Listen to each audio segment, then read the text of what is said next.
Yeah, we live, y'all. We live and live in color. Welcome. Come on in. Come on in. Mic check. 1 2 1 2. Mic check. Mic check. 1 2 1 2. I need y'all to come in the chat as you come in. Let me know if you all can hear me clearly. Let me know if you all can see me clearly. Just want to make sure my visual and my audio is clear this evening. Yes, we had some technical difficulties with the HD camera last weekend, last Friday, but we got it back running. We good. Salute the 76 Mark, my guy.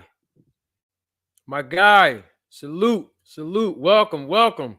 Come on in, y'all. Come on in and have a seat. Who we got there? Master Khalik. Salute. Salute. Master Salute. Master Khalik. I'm sorry. Yes. Come on in, y'all. Welcome. Welcome. Welcome to the live. We have some great things to discuss this evening. Come on in. I welcome you. Come on in. Come on in the live and have a seat. Anytime you come to my house, you do not have to dust your feet off. Nope, you won't have to ring the doorbell. You know why? I left the door wide open for you because I welcome you. Come on in. Come on in. Come on in. Rivera Frazier, salute. Salute. Black Fonz, salute. Come on in. Come on in the live. We welcome you this evening. Ladies and gentlemen, members of the jury, members of the Roll the Tape film crew, we are live and living color with Manager Marty. I'm glad to see y'all. I'm glad to hear from y'all. I'm glad to see you all in the chat. Come on in. Philly Fight Doctor, my guy, salute. Welcome. Who else we got? Byron Bradley, my other guy, salute. Welcome. Come on in. Come on in. Yes, come on in, y'all. Welcome. We got some good boxing that we're going to talk about this evening. Some good business.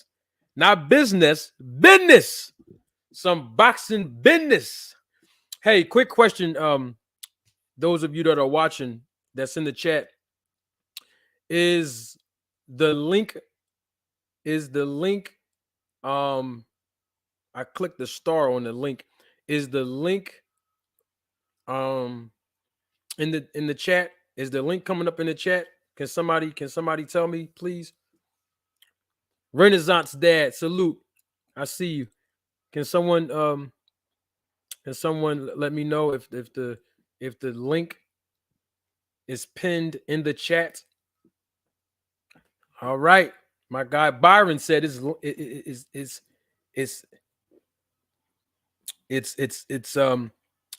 pinned in the chat. Yeah, we're going to talk about Terrence Bud Crawford this evening. We're going to talk about some of his business moves. And I want to give the guy some help. If you look at most of my content on my channel, I've been giving Terrence Bud Crawford some jewels, and anybody else that can learn from the occurrences that they're experiencing in the same situation as him, as a professional fighter. And I will not shy away from doing that this evening. So if there's anyone that want to come on and join the live, the link is in the chat. It's pinned in the chat. Who else is there? Uh-oh. Got my guy here. Can't start the show without him.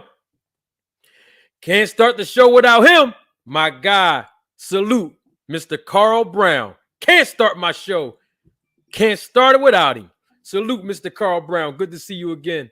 Come on in, y'all. Welcome. Welcome into the live. We're going to cook today. Yeah, we got some good meat, some fresh meat on the grill this evening, because we're going to talk about Terrence Bud Crawford and his business moves. We're going to talk about BLK Prime and their business moves and how they've been operating.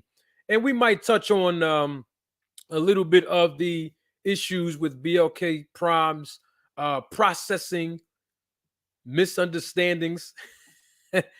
I'm gonna call them misunderstandings because only a few people that I've heard thus far talk about some of the unauthorized charges that they've experienced through BLK Prime. We're going to discuss that. We're going to talk about some boxing.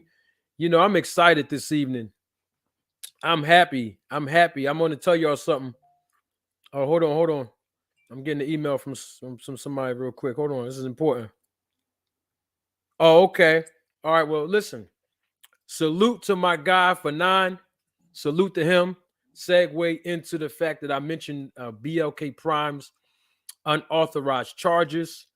You know, we're going to discuss a little bit of that. Those of you that are watching the replay of this live, I welcome you. Those of you that are in the live right now, I welcome you. Come on in and have a seat. You don't have to ring the bell when you come into my house because the door is already unlocked for you to come on in because I welcome you. And you do not have to dust your feet off. And I cannot start the show without somebody else, and that is Faithiest. Salute. Another supporter of the channel. I salute to you, Faithiest. You know, so let's get right in. I want to let y'all know right now that I've had a very, very trying week in my personal life. I will not divulge some of those things, but I will tell you that in a matter of a few days, I was not going to come on live tonight. In fact, I wasn't even motivated to provide any content, but I've already made a commitment, and I'm excited to have all of you that are watching me live.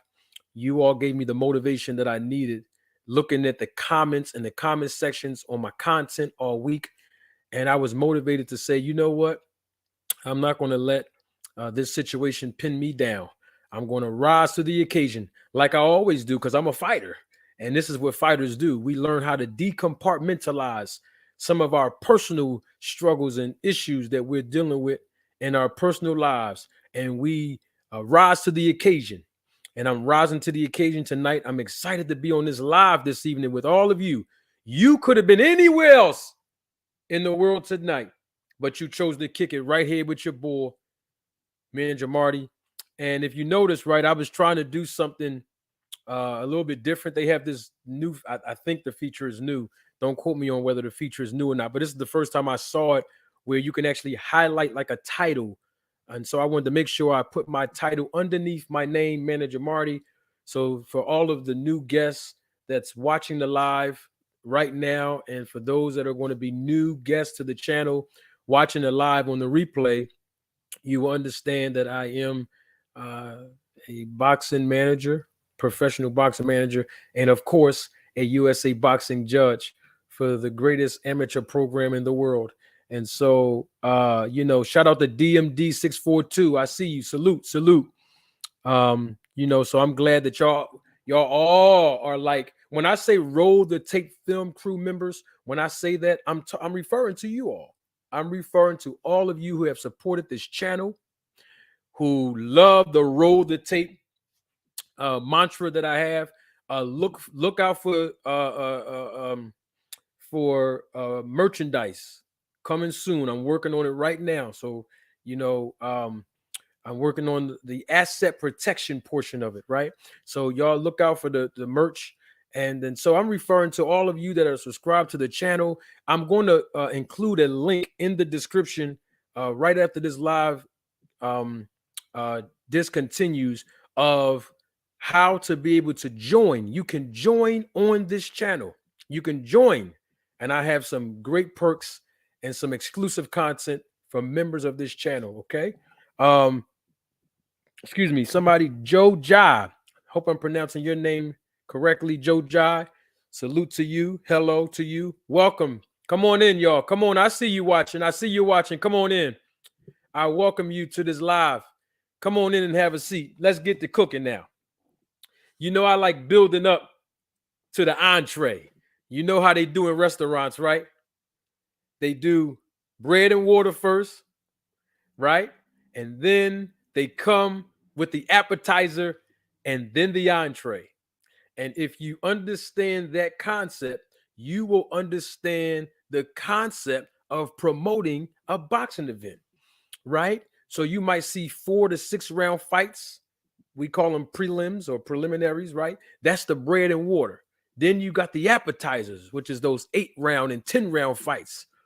Okay, and then you have the entree, the 12-round fights, or some of the main events could be 10 rounds as well. And so this is how I like to set up all of my lives.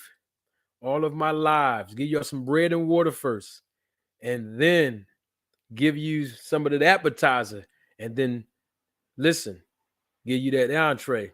Salute to TJ Boxing and Sports. I salute to you as well in the chat. Welcome. Listen now. We're going to start with BLK Prime, right? I was inviting my guy Fanon onto the channel. Fanon International Boxing Channel is the full name of his channel. If you haven't done so already, I encourage you to subscribe to his channel. I actually reached out to him to provide us with his perspective on the channel, on the live this evening, but he's unable to attend. But I didn't give him enough notice as well. So that's an apology that I want to, extend to Fanon, and extend that apology to you all, the viewers, because I wanted Fanon to come on to this live this evening and provide his perspective on the unauthorized transactions that the processors of BLK Prime has charged on not just some of the other boxing fans' debit or credit cards, but also Fanon's. He publicly made it clear on his channel that he was one of the patrons who were victimized by the unauthorized transaction, so to speak. And so I believe that his bank, according to his words on his channel, his bank rectified that situation, and they're still trying to work out holding BLK Prime accountable because he did receive his money back. So I just wanted to talk about that, and I wanted to get your perspective in the chat.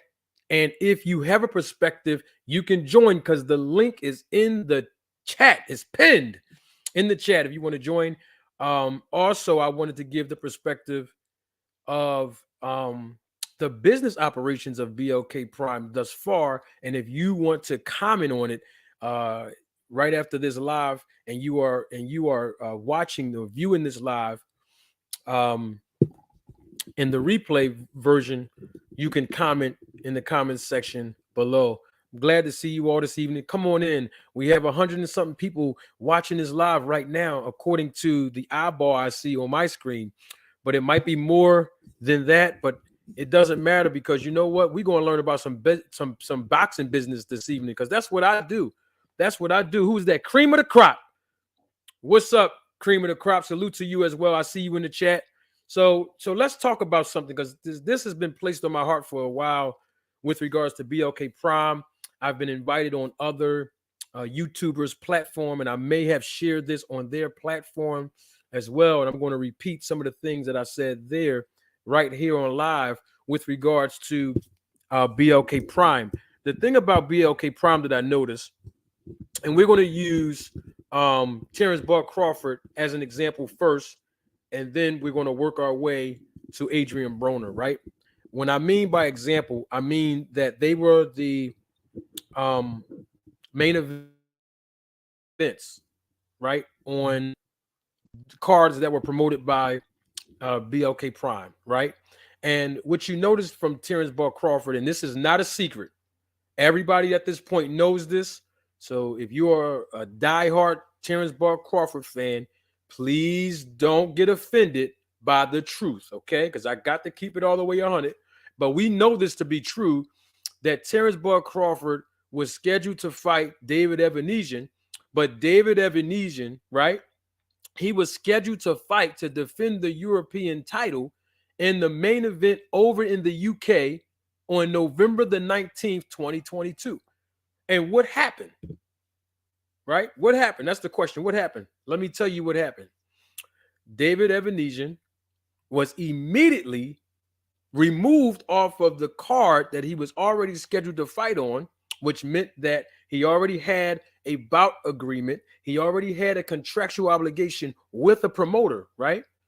Well, he was removed off of that card and placed on a BLK Prime card. We saw this dynamic and pattern repeated by BLK Prime again when Adrian Broner was scheduled to fight Ivan Redkach, right?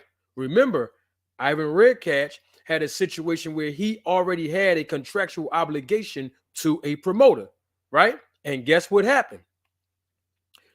Ivan Redkach, he was removed off of that card, right? And guess what? By him being removed off of the card, it allowed him and his promoter to go through even more problems than they had before he was placed on that card to fight Adrian Broner. And then what happened nearly, a week and a half or so later, I believe? Probably was a week, but I think it was like a week and a half, 2 weeks later, Hammering Hank Lundy was being promoted and marketed to be the third opponent for the second opponent for Adrian Broner. But guess what happened? Hank Lundy, he had a fight already scheduled for February the 4th of 2023. He already had a promotional obligation with another promoter, right? And then that fell apart. So I'm looking at the business practices of BLK Prime when I'm watching how they're doing business with fighters who either are already on BoxRec with different obligations to fight on a different card, and or already have a promotional obligation to other promoters. And this is why it's important, ladies and gentlemen, members of the jury, members of the Roll the Tape film crew. This is why it's important in business to do what we like to call due diligence, because BLK Prime had an obligation to be able to get all of the information on these opponents and making sure that they do not have any obligations to another promoter, because it becomes number one, a conflict of interest, but it also becomes bad business ethics if that fighter chooses to diss or, so to speak, relinquish or forfeit their obligation to that original promoter to then fight on another promotion's card. Okay. And we've seen this happen several times in the boxing world, but most notably with Hank Lundy. And so, BLK Prime, as you can see, this has been their pattern since the David Evanesian Terrence Bud Crawford fight, and then of course now segue into Adrian Broner's fight. And so it's all about doing good business, and a lot of people don't realize how important it is to have good representation. I said it before and I'll say it again. Good representation in this business is priceless. Okay? It is priceless.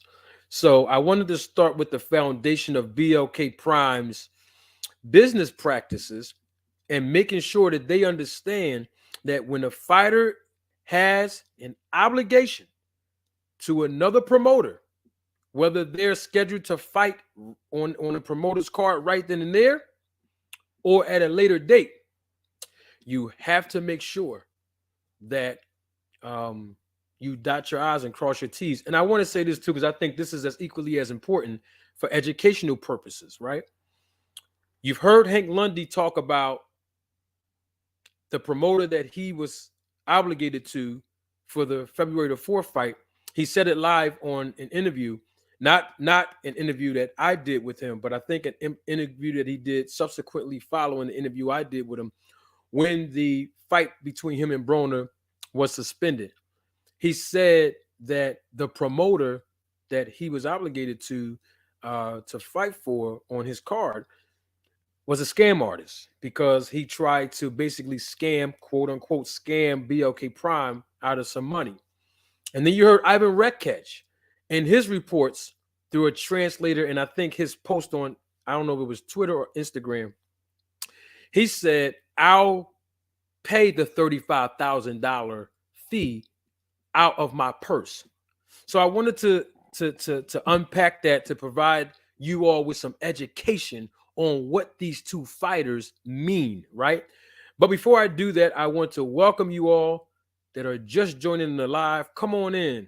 Come on in. We in a cookout tonight. Come on in and have a seat. I welcome you. Those of you who are going to watch the replay or are watching the replay of this live, I salute you and I welcome you as well. Now let's get back in the kitchen. Normally, what's supposed to take place if fighter A is signed to a promoter, right? And a different promoter want fighter A to fight on their card or event, good business ethics and due diligence says that that promoter should contact the promoter of fighter A, right? And then the promoter agrees with that other promoter that agrees is promoter of fighter A, right? So the promoter of fighter A agrees with the other promoter to allow fighter A to fight on the other promoter's card. Now, there have to be some monies exchanged. Why? Because promoter of fighter A has a fiduciary duty to fighter A, right? And vice versa.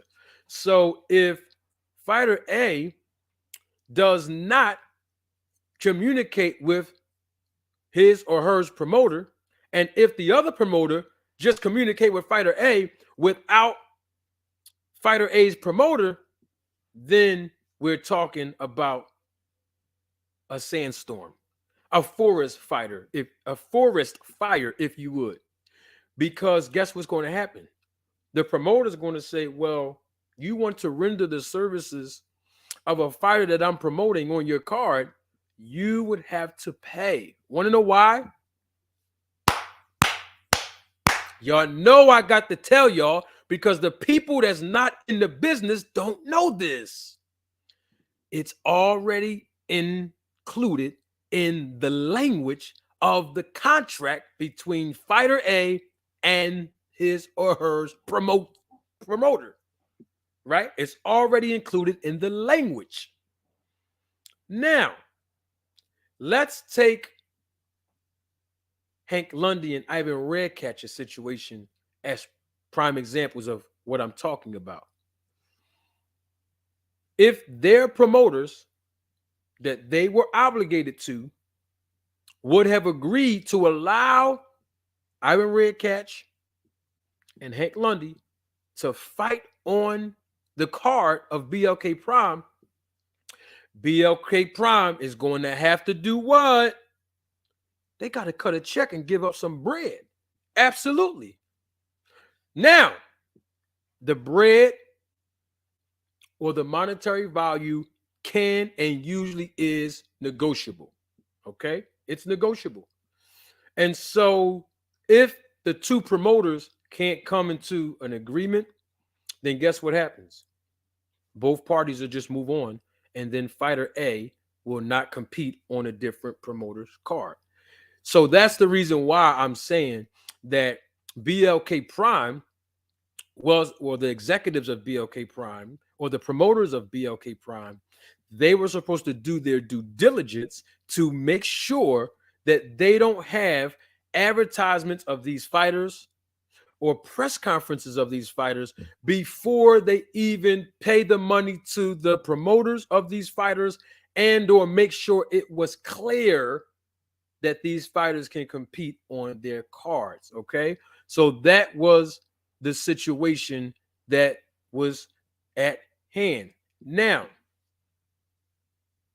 let's segue that into something else that's a little bit more serious than what I'm talking about with regards to BLK Prime, and that is the unauthorized transactions. Now, I can only go by what I heard and what I saw. See, I don't go by hearsay. Most of you that are already subscribers to my channel, y'all already know I pull out receipts. And speaking of receipts, I just saw my main man Pots and Pan come in, and he's the man that had the receipts last week. I'm not bringing nothing up. I'm not rehashing nothing else, but I got to acknowledge the guy, and that's my main man, Everything Boxing. Salute. I see you in the chat, my brother. Salute. Salute. Hey, Everything Boxing. I extend the same olive branch to you, brother. The link is pinned in the chat. So if you want to come on to talk about whatever you want or flow with what we're doing right now this evening, you are more than welcome. And that's so I want to extend that invitation to you, my brother. Thanks for stepping into the live. I see you. So back to BLK Prime and them not doing their due diligence. It started to cipher into the unauthorized transactions. And I just said I don't just go by hearsay now. I got a quote about hearsay, and I know somebody might repeat it. And if you want, you can. I always say hearsay is heresy. HEARSAY is HERESY. So that's why we got to have receipts. We got to have evidentiary documentation. And I've seen it and I've heard it from Fanon, which I just saluted earlier, and some other people that said that their cards, debit and credit cards, were unauthorized. All right.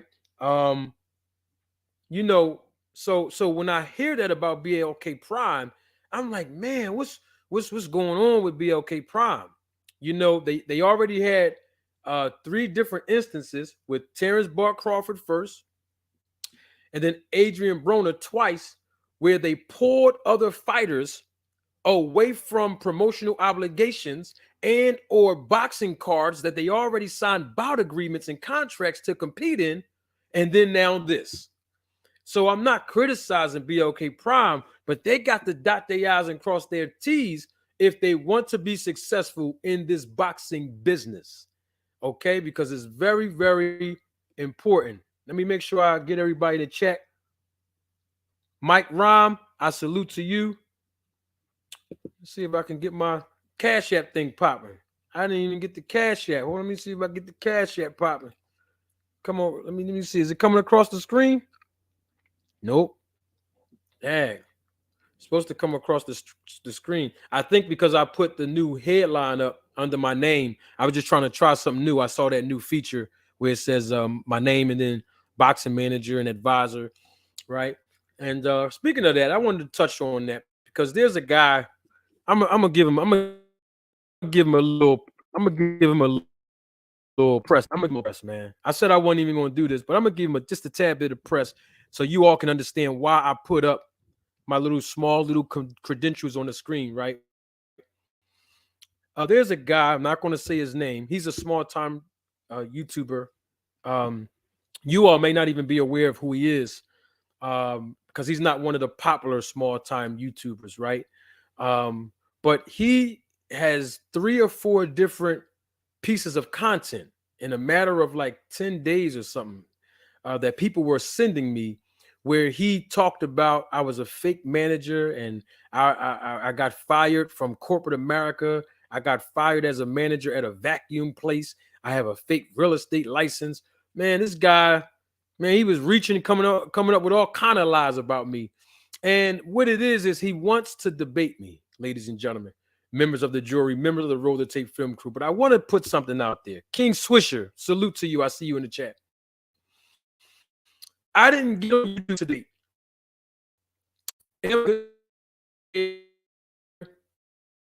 I think I get on you and debate someone. It has to be purposeful. I'm not just debating just to be debating, y'all. I don't mind debating, but it has to be purposeful.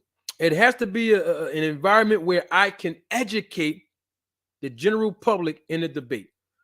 And so this guy, he wants to debate me, and I'm going to give you his initials. His initials start with an E, and then I think his second name on his channel starts with an R. I'm not going to give him no publicity this evening.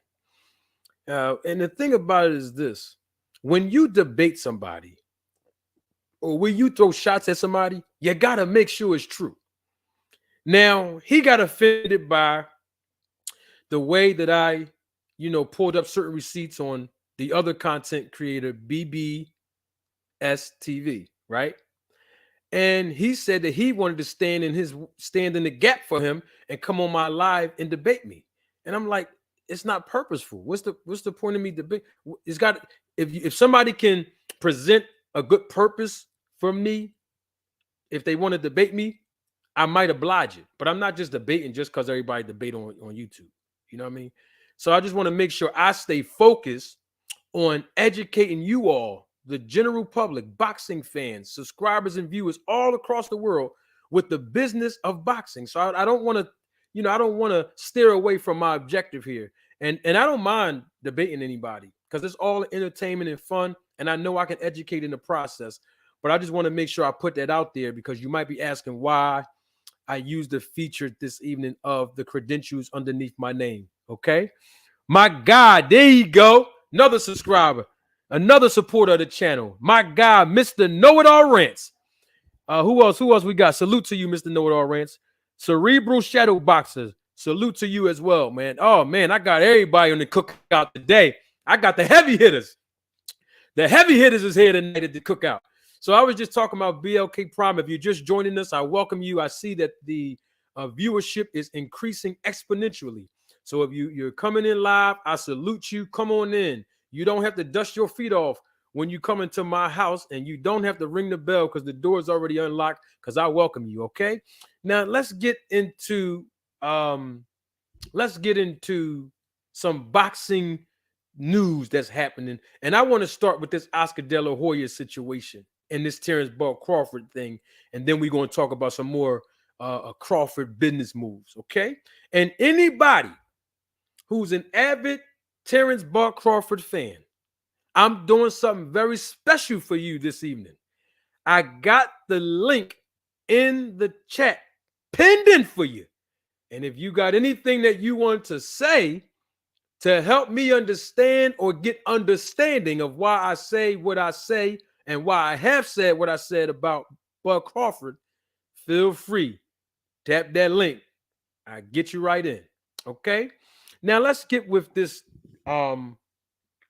this Oscar De La Hoya, Terrence Bud Crawford situation. I keep saying this over and over again.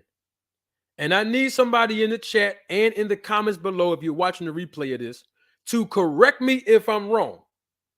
But from the research I have conducted since I started my YouTube channel in October, I haven't found anything anywhere that says Terrence Bud Crawford has his own promotion company. Now, if I'm wrong, I will stand corrected and I will apologize because I love digging in and doing homework. Y'all know that, right? So my thing is this with De La Hoya. You don't like Al Heyman, De La Hoya. You don't like nobody over at PBC, De La Hoya and Bernard Hopkins. But y'all going to go sign Crawford, right?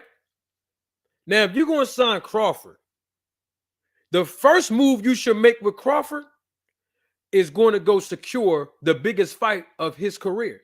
The biggest revenue generating fight besides Garcia and Tank Davis.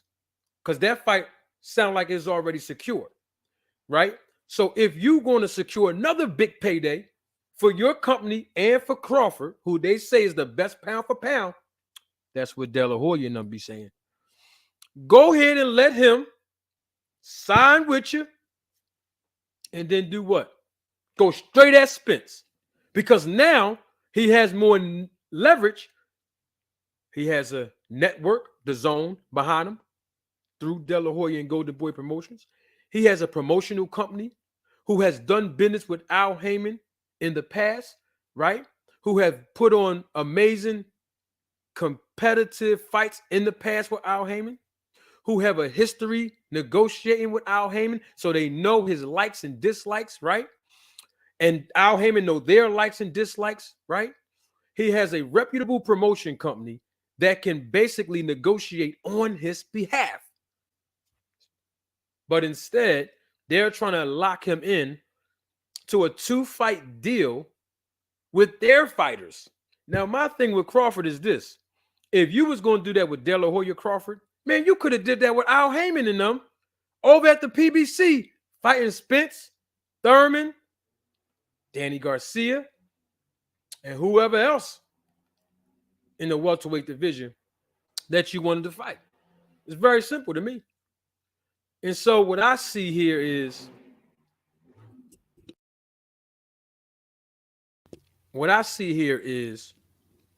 De La Hoya, Bernard Hopkins, who I respect a lot from my city. I respect Bernard. But I got to keep it 100. That's how much I respect the people. I keep it real. Now, why would y'all have Crawford fight Rocha? Am I pronouncing his name right, y'all? Rocha or Roca? Rocha, and then Virgil Ortiz, when he can fight Spence first and then fight them other two guys after the fact, win, lose, or draw, after the rematch too. Because, you know, my philosophy is getting 2 paydays in 1 year. Whether he lose to Spence or win with Spence, we can run that back for the rematch to get 2 big paydays. That's just how I would do it if I was managing. But what it sounds like to me is De La Hoya and them trying to lock him in.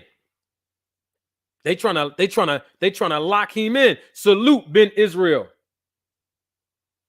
They trying to lock him in to fight their 2 fighters and then, quote unquote, fight Spence. That's what De La Hoya said. Now, here's the thing I got to say about this. It sounds like to me that De La Hoya, Bernard, and all the other executives at Golden Boy Promotions, they want to keep Terrence Bud Crawford away from Spence for as long as possible. And my thing is that's a direct contradiction of them saying Bud Crawford is the best pound-for-pound fighter in the world. Well, when you're the best pound-for-pound fighter in the world, and we all know this, you have to fight the best. So trying to wait it out after 2 fights when he's going to be, what, 37 or 38 or going on 38 by the time the fight between him and Spence materialize, in that scenario, it's asinine. And if that's the case, I got to keep it 100. The fight will never happen. Now, I'm not saying that Golden Boy signed Crawford. That's not what I'm not accusing him. I'm just saying the perception that Golden Boy is displaying is to get us ready for things to come. Because they say in business that perception is what? Reality. Now, on Terrence Bud Crawford's part, because Terrence Bud Crawford, and I haven't seen nobody in the chat yet correct me, Terrence Bud Crawford does not have his own promotion company. So if you are your own boss, Terrence Bud Crawford, then there's no reason why you're knocking on the door in LA over there with Golden Boy Promotions. What's the point? You're your own boss. Why are you knocking on their door? In fact, I'm not saying that he went there from Nebraska, but if I wanted to assume for the scope of this argument, why would you travel from Nebraska to the West Coast in California just to stop in De La Hoya and them office to say hi? Because that's what De La Hoya said in an interview. He said, oh, man, he just stopped in to say hi, and we just started talking to him. He wanted to see 2 legends, you know, and just acknowledge us. Oh, yeah, okay. We've seen stranger things happen in boxing. Oh, my other guy here. Can't start the show without him either. Spit Boxing TV. Salute. I see you. So now, anybody that wants to challenge what I'm saying about Crawford now, I want to have a conversation with you tonight. I got some questions and I need answers, and people in the chat need answers. People viewing this live need answers, and people that's going to view the live in the replay need answers. So if you want to come on, I welcome you to The link is in the chat. Now, the thing about it is this. When you got your own promotion company, somebody just tap right in. When you got your own promotion company, you have to make an investment. And that's something that I would love to see Terrence Bud Crawford do. I would love to see him make investments in his own promotion company to allow some up-and-coming young, hungry lions and lionesses, men and women, that are fighting up and coming, to become a part of his stable, to build them up so that he can have a lot of product to negotiate, let's say with Al Heyman or with another network, because he had fighters underneath his stable. And that's what I was talking about regarding business. A guy named Gain Green is here. I don't see no picture of you, Gain Green. You got a little avatar. Can you put an avatar before I allow you to join? I don't know what your angle is, but I'm gonna still let you join. But I just want to make sure that you can identify yourself, because we don't want any trolls here this evening. All right. Sway XC, you gotta pin that link, MM. I thought I pinned the link. Oh, come on, y'all. Tag. I thought, yo, can somebody help me real quick? Yo, did I pin the link? I put the star. I clicked the star. The link is not in the chat, y'all. I think somebody's telling me the link is not in the chat. Oh, man. Y'all know I'm a rookie. You let some other people tell it. I'm the water boy. But I want to say something about the water boy. Just real quick. Did y'all know that the water boy was the most talented person on the team? I just wanted to put that out there. I'm not saying I'm more talented than no other content creator. That is not what I'm saying. What I'm doing is I'm flipping the negative and turning it to a positive. That's all. You know what I mean? It was a negative to me be looked at as the water boy, the rookie. You know what I mean? But sometimes, you gotta get the water boy credit, because he had talent now, and people didn't see that. Okay.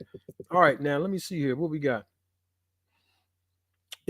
Somebody got to tell me real quick. The guy Gang Green, or the woman, whoever that was, they exited off of here after I asked for an avatar or a picture or whatever. So if you're listening, Gang Green, just put an avatar up there, a little picture. I just want listen. I want everything to be done in decency and in order on this channel. We ain't got to hide nothing. We coming right here in full force. Okay, so you can come back on. Just make sure you identify yourself. And anybody else that want to join, come on in. We're going to talk. We had a cookout. We had a family cookout. And here's the thing about family. Family don't always get along. So we don't have to agree on everything. As long as we respect one another, that's all that matters, right? All right, hold on. Let me see the link. Let me see. All right, yeah. Thank you. Gramercy Bull says the link is in the chat. Oh, I'm straight then.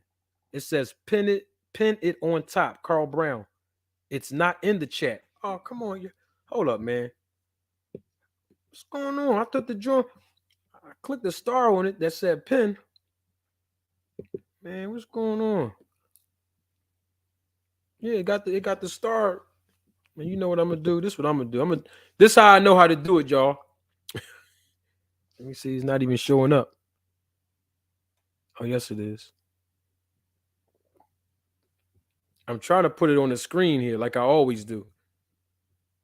Can y'all see it? Can y'all see that on the screen? Can y'all see that on the screen? The link itself. There you go. All right, look, it's on the screen, y'all. All right. So if you want to join in, come on in. What was I talking about? Yeah, so yes, I am saying that Terrence Bud Crawford is not his own boss. I've said it on other pieces of content on this channel, and I'll basically say it again, because there's a difference between being your own boss and being a free agent, not signed to a promoter. I wanted to make sure that was clear. Yes, sir. I got you. Everything boxing. I certainly am. Y'all have to turn your camera on in the background before y'all come up. So if you don't want to have your screen on, at least while you're in the background waiting to join the live audience, just show me your camera, show me your face and everything. That's all. And we don't run from nobody. We listen. We all boxing fans at the end of the day. So it's all about us getting the perspective and learning and growing with one another. All right. A little bit of entertainment and education. That's what we're here for. Welcome, welcome in the chat. Welcome and salute. If you're just joining the live, we welcome you. We welcome you. Um, and here's the thing about it. I'm not saying I'm not a fan of Bud. So let me just make this clear. I think inside the ring, Bud is very talented. And I think, if he increase his level of opposition, I think he will have a seat in the Hall of Fame. Right now, I don't think he is qualified to be in the Hall of Fame right now, in my opinion. But I think he's very talented. I think he can fight his behind off. And, I'm only talking about the business side of Crawford, and the perspective that I bring is about business and boxing, right?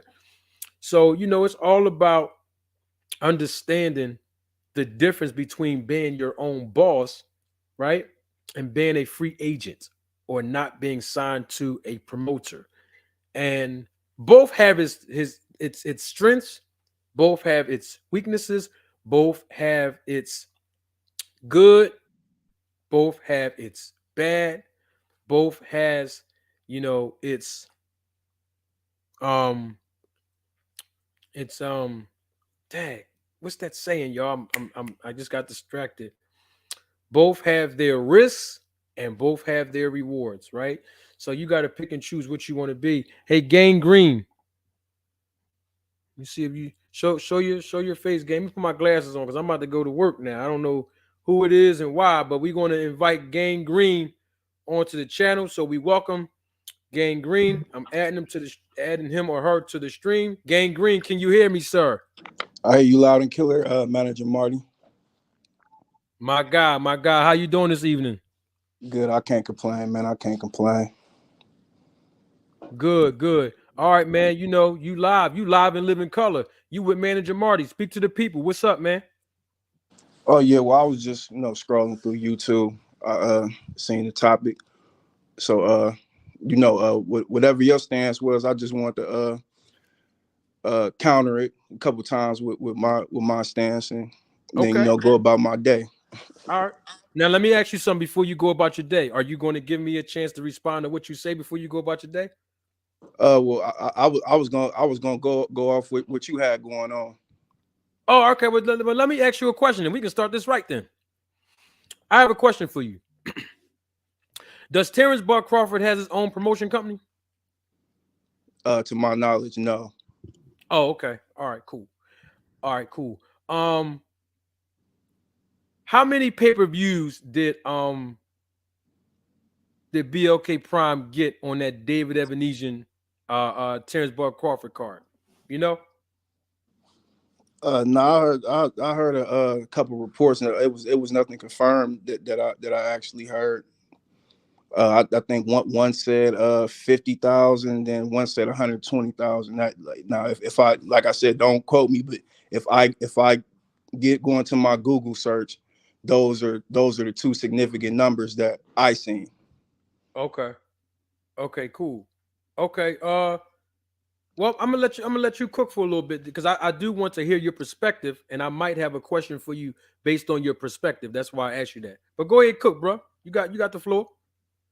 Yeah, I mean, in regards to getting this fight done with Terrence Crawford and Errol Spence, the thing that I always bring up is because I always ask people. I said, well, Terrence Crawford was in conversation with Al Heyman. Are we solid on that? From the information that we gathered thus far, that Terrence Crawford was in conversation with Al Heyman? Yes, directly from what he said. Yes, sir. Directly, right. So we all know that Al Heyman, he advises Errol Spence. He's gotten Errol Spence to a very prestigious place in his career, being a unified champion. Their version of what would be a pay-per-view star for what's going on now due to piracy and illegal streaming, right? So from my perspective, the thing to get this deal done, especially when in 2021 the president of TGB Promotions, I believe his name is Tom Brown. If I'm not if I'm mistaken, correct me. The press conference between Terrence Crawford and Sean Porter, he was sitting right there. Now, as far as terms or however, whatever moniker uh these guys go by, because Al Heyman, he's not a promoter nor a manager. He's an advisor. And there's a reason why he's an advisor, because of certain legal procedures that need to be taken. We ain't got to go into those specifics, but nonetheless, the guy that would be able to give the transparency would be the guy that's running the promotion company that actually promotes the fight, which would be Tom Brown. Now, the thing about everyone being in the uproar about the transparency, right? They just did a deal with Terrence Crawford. They just did a deal with Terrence Crawford in less than a year from when they started negotiations after Errol Spence successfully defeated Yordenis Ugas. So upon other things that got brought up in the negotiations, I was just wondering why that was something that everybody geared towards and kind of created the narrative that Crawford was ducking or didn't want to fight. Because in business, right, it's great to establish a working relationship. Correct me if I'm wrong. So, the Sean Porter and Terrence Crawford fight, it didn't do outstanding pay-per-view numbers, but like I said, we're being realistic here. So we know that Terrence Crawford, he's not a big pay-per-view star. He just happens to be an exceptionally masterful, generational talent boxer. The star attraction and the things outside of the ring that creates a pay-per-view star, he doesn't indulge in those things. He's just strictly about the work ethic and the in-ring business. But what I'm saying is they already have a working relationship with this guy, with him just fighting one of their fighters. And then, another thing was brought up about MTK Global. Now, if you just did a fight with him 21 of November, and you didn't ask that at that point, so when we go into negotiations with Errol Spence, why is that a hurdle at this point? Can you answer that for me, Manager Marty? Absolutely. Let me unpack your first statement about transparency, and then I'll answer that question. Ladies and gentlemen, members of the jury, members of the Roll to Take film crew, we have been on the live stream for probably almost an hour, and I need your support to help with the audio and visual experience increasing of this channel. So feel free to donate to the Cash App, $ Manager Marty, and of course the super chats at your leisure. I appreciate everyone who decides to contribute to the channel, and I salute you. But I just wanted to give everybody an opportunity to be able to contribute and donate to the channel. All right. So let's work with this transparency that you spoke on. When you say transparency, you realize there is a difference between a fighter understanding the differences between revenue expenses and having the authority to make approvals. You do understand the difference of that, correct? Correct. So my question would be, if transparency was so much of a big deal, and we heard Terrence Ball Crawford say on his IG live himself that that that he didn't ask Bob Arum for transparency because he was already in a promotional contract with Bob Arum. You did hear him say that, correct? Yeah, correct. Okay.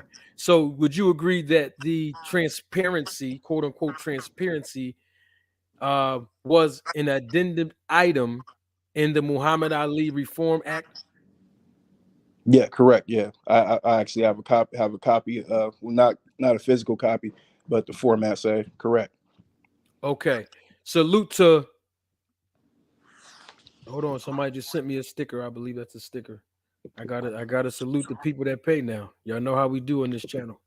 We gotta make sure everybody get their flowers while they still here. Men of Yah, thank you for your contribution. I appreciate that, Men of Yah. Okay, so if Terrence Bud Crawford really understood the rules and really understood that he had a little piece of authority with the Muhammad Ali Reform Act that is governed, uh, by Congress as a federal law to help the fighters, right?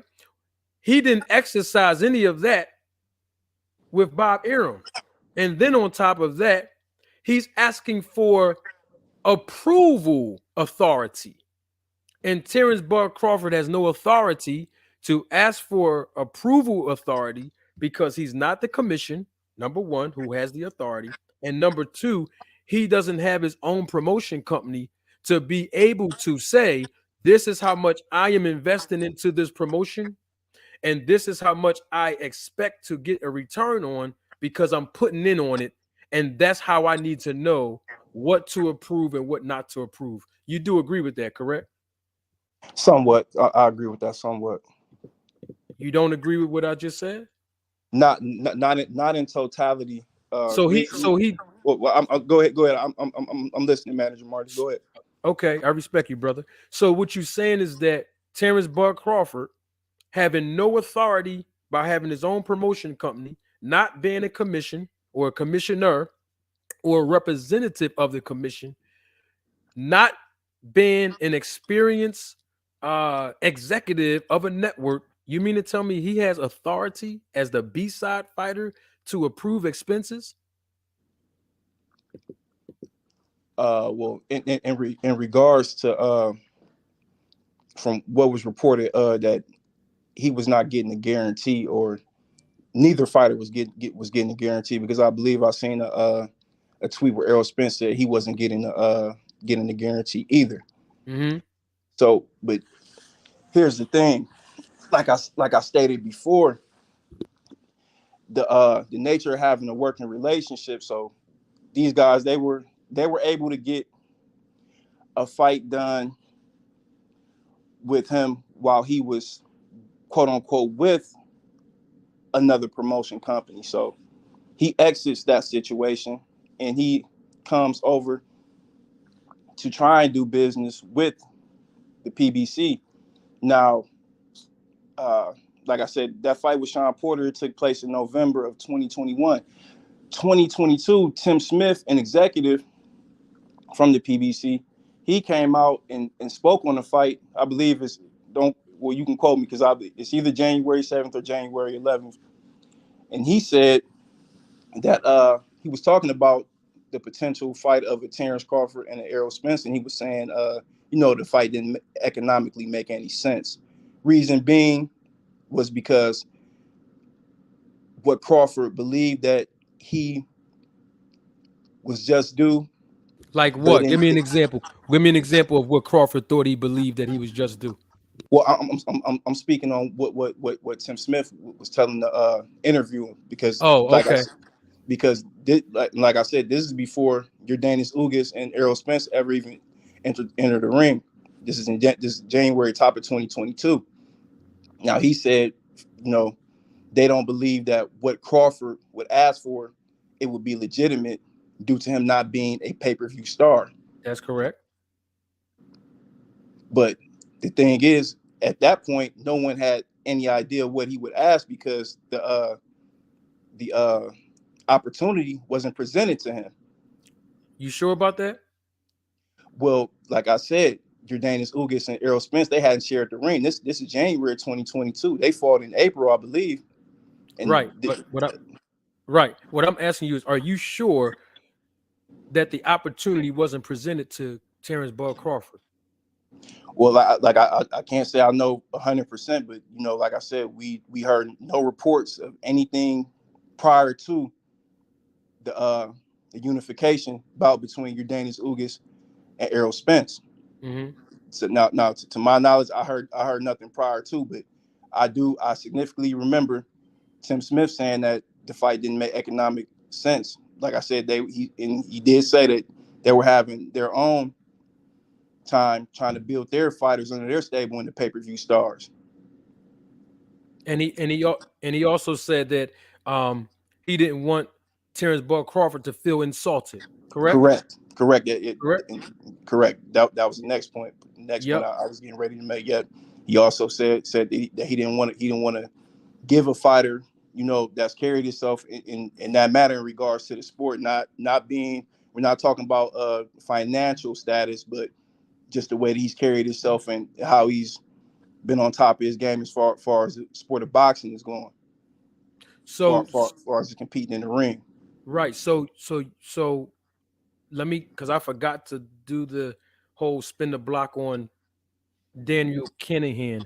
The thing about that whole Kinahan situation is, I just wanted to put that out there because you put out the filter between Crawford and Porter. That went to purse bid. So I just wanted to make that clear first, and then second, when it came to Daniel Kinahan, you remember that the one that blew the lid off of it was Bob Arum. He's the one that blew the lid off of that whole situation of how he received an email from Kinahan saying that he is going to be representing Crawford from here on out, and that was way before the Porter fight. While Crawford was still under contract with Top Rank. You do agree with that, correct? Yeah, that when I did research, that was the only report. But Bob Arum, he was the only one that spoke on that. And when I went to MTK Global, the website, there was no mention of Terrence Crawford being affiliated with them. They gave a list of the roster of fighters that they had and the fighters that they represented. How many And United States fighters were there on that list? I can't. The only one that stood out was Virgil Ortiz. That's correct. And remember, Virgil Ortiz, he's of a different descent when I'm talking about American. And the reason why is because the United States were imposing sanctions on Kinahan. And that's why him or MTK, they was not going to place any American fighter that him or MTK represented on their website. It'd be asinine for them to do that. That's why you probably didn't see Crawford's name on there. I'm only going by what Bob Arum said when he talked about Crawford being represented. And then Crawford himself made a reference to this. And I want to correct people that thought that when Crawford did his IG live, some people said, I've heard people say this on YouTube, that they believe that Crawford was referring to somebody else, meaning his attorney, when he was talking about in the beginning of his live. He said Al Heyman was asking him about somebody, and he said, "No, I don't know that guy.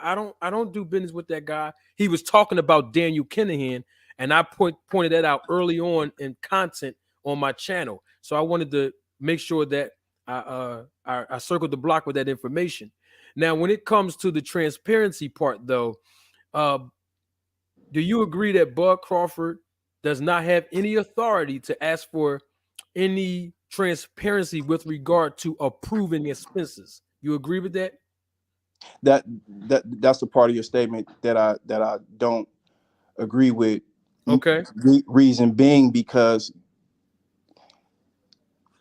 his revenue that will be generated from the fight out of the cut that he will be getting, it would have to come from concessions, ticket sales, the pricing of the venue, what they had, set out and outlined to spend on the event or whatever the case may be. So if you don't get clarity or any significant say on that, and this is this is a thing they used to say about Don King, you might get a situation where towels are being priced at $7,000 for a fighter. That could happen, but here's the thing that I think a lot of people that bring that point up that you just brought up don't really acknowledge. And speaking of acknowledge, let me acknowledge Samuel Washington. Salute to you. Thank you for your new sub. I also want to acknowledge Cerebral Shadow Boxer for your contribution on Cash App. And I also want to acknowledge all of you that are watching live in living color right now. We are here. We welcome you. Come on in if you're just joining us. Take your shoes off, have a seat. We at a family barbecue. Now, let me get back to cooking. Now, the part that people keep omitting when they bring up the whole transparency situation is very simple. Before I point that out, though, let me be clear on something. Fighters do not receive any distribution or compensation for vending or for you said concession stands. Okay, I just wanted to point that out so that we all can be clear on that. All right. Now, the thing that people are not bringing up or acknowledging or usually omitting when they bring your point up is Terrence Bud Crawford didn't have representation. He was representing himself, trying to enforce something that most fighters have no jurisdiction or authority to do. And that's the thing that I ask people that bring that up. Why didn't Terrence Bud Crawford have representation? Because you heard him say on his live on IG, I talk to the big bosses myself. I talk directly to them. That's what he said. That's what he said. So why don't he have adequate representation? Well, to my knowledge, he had hired 2 entertainment lawyers to try and get the deal sealed. But like I said, communications had ran thin, and I believe Stephen Espinosa spoke on that, saying that at the time frame that the negotiations, the drafts were getting sent back, the timing was off, and then Crawford also alluded to Al Heyman, having family issues that prioritized this fight. But like I said, my whole thing is this, right? The guy that actually makes the machine run, because like I said, Al Heyman, he's an advisor. He's not a manager. He's not a promoter. You said what now?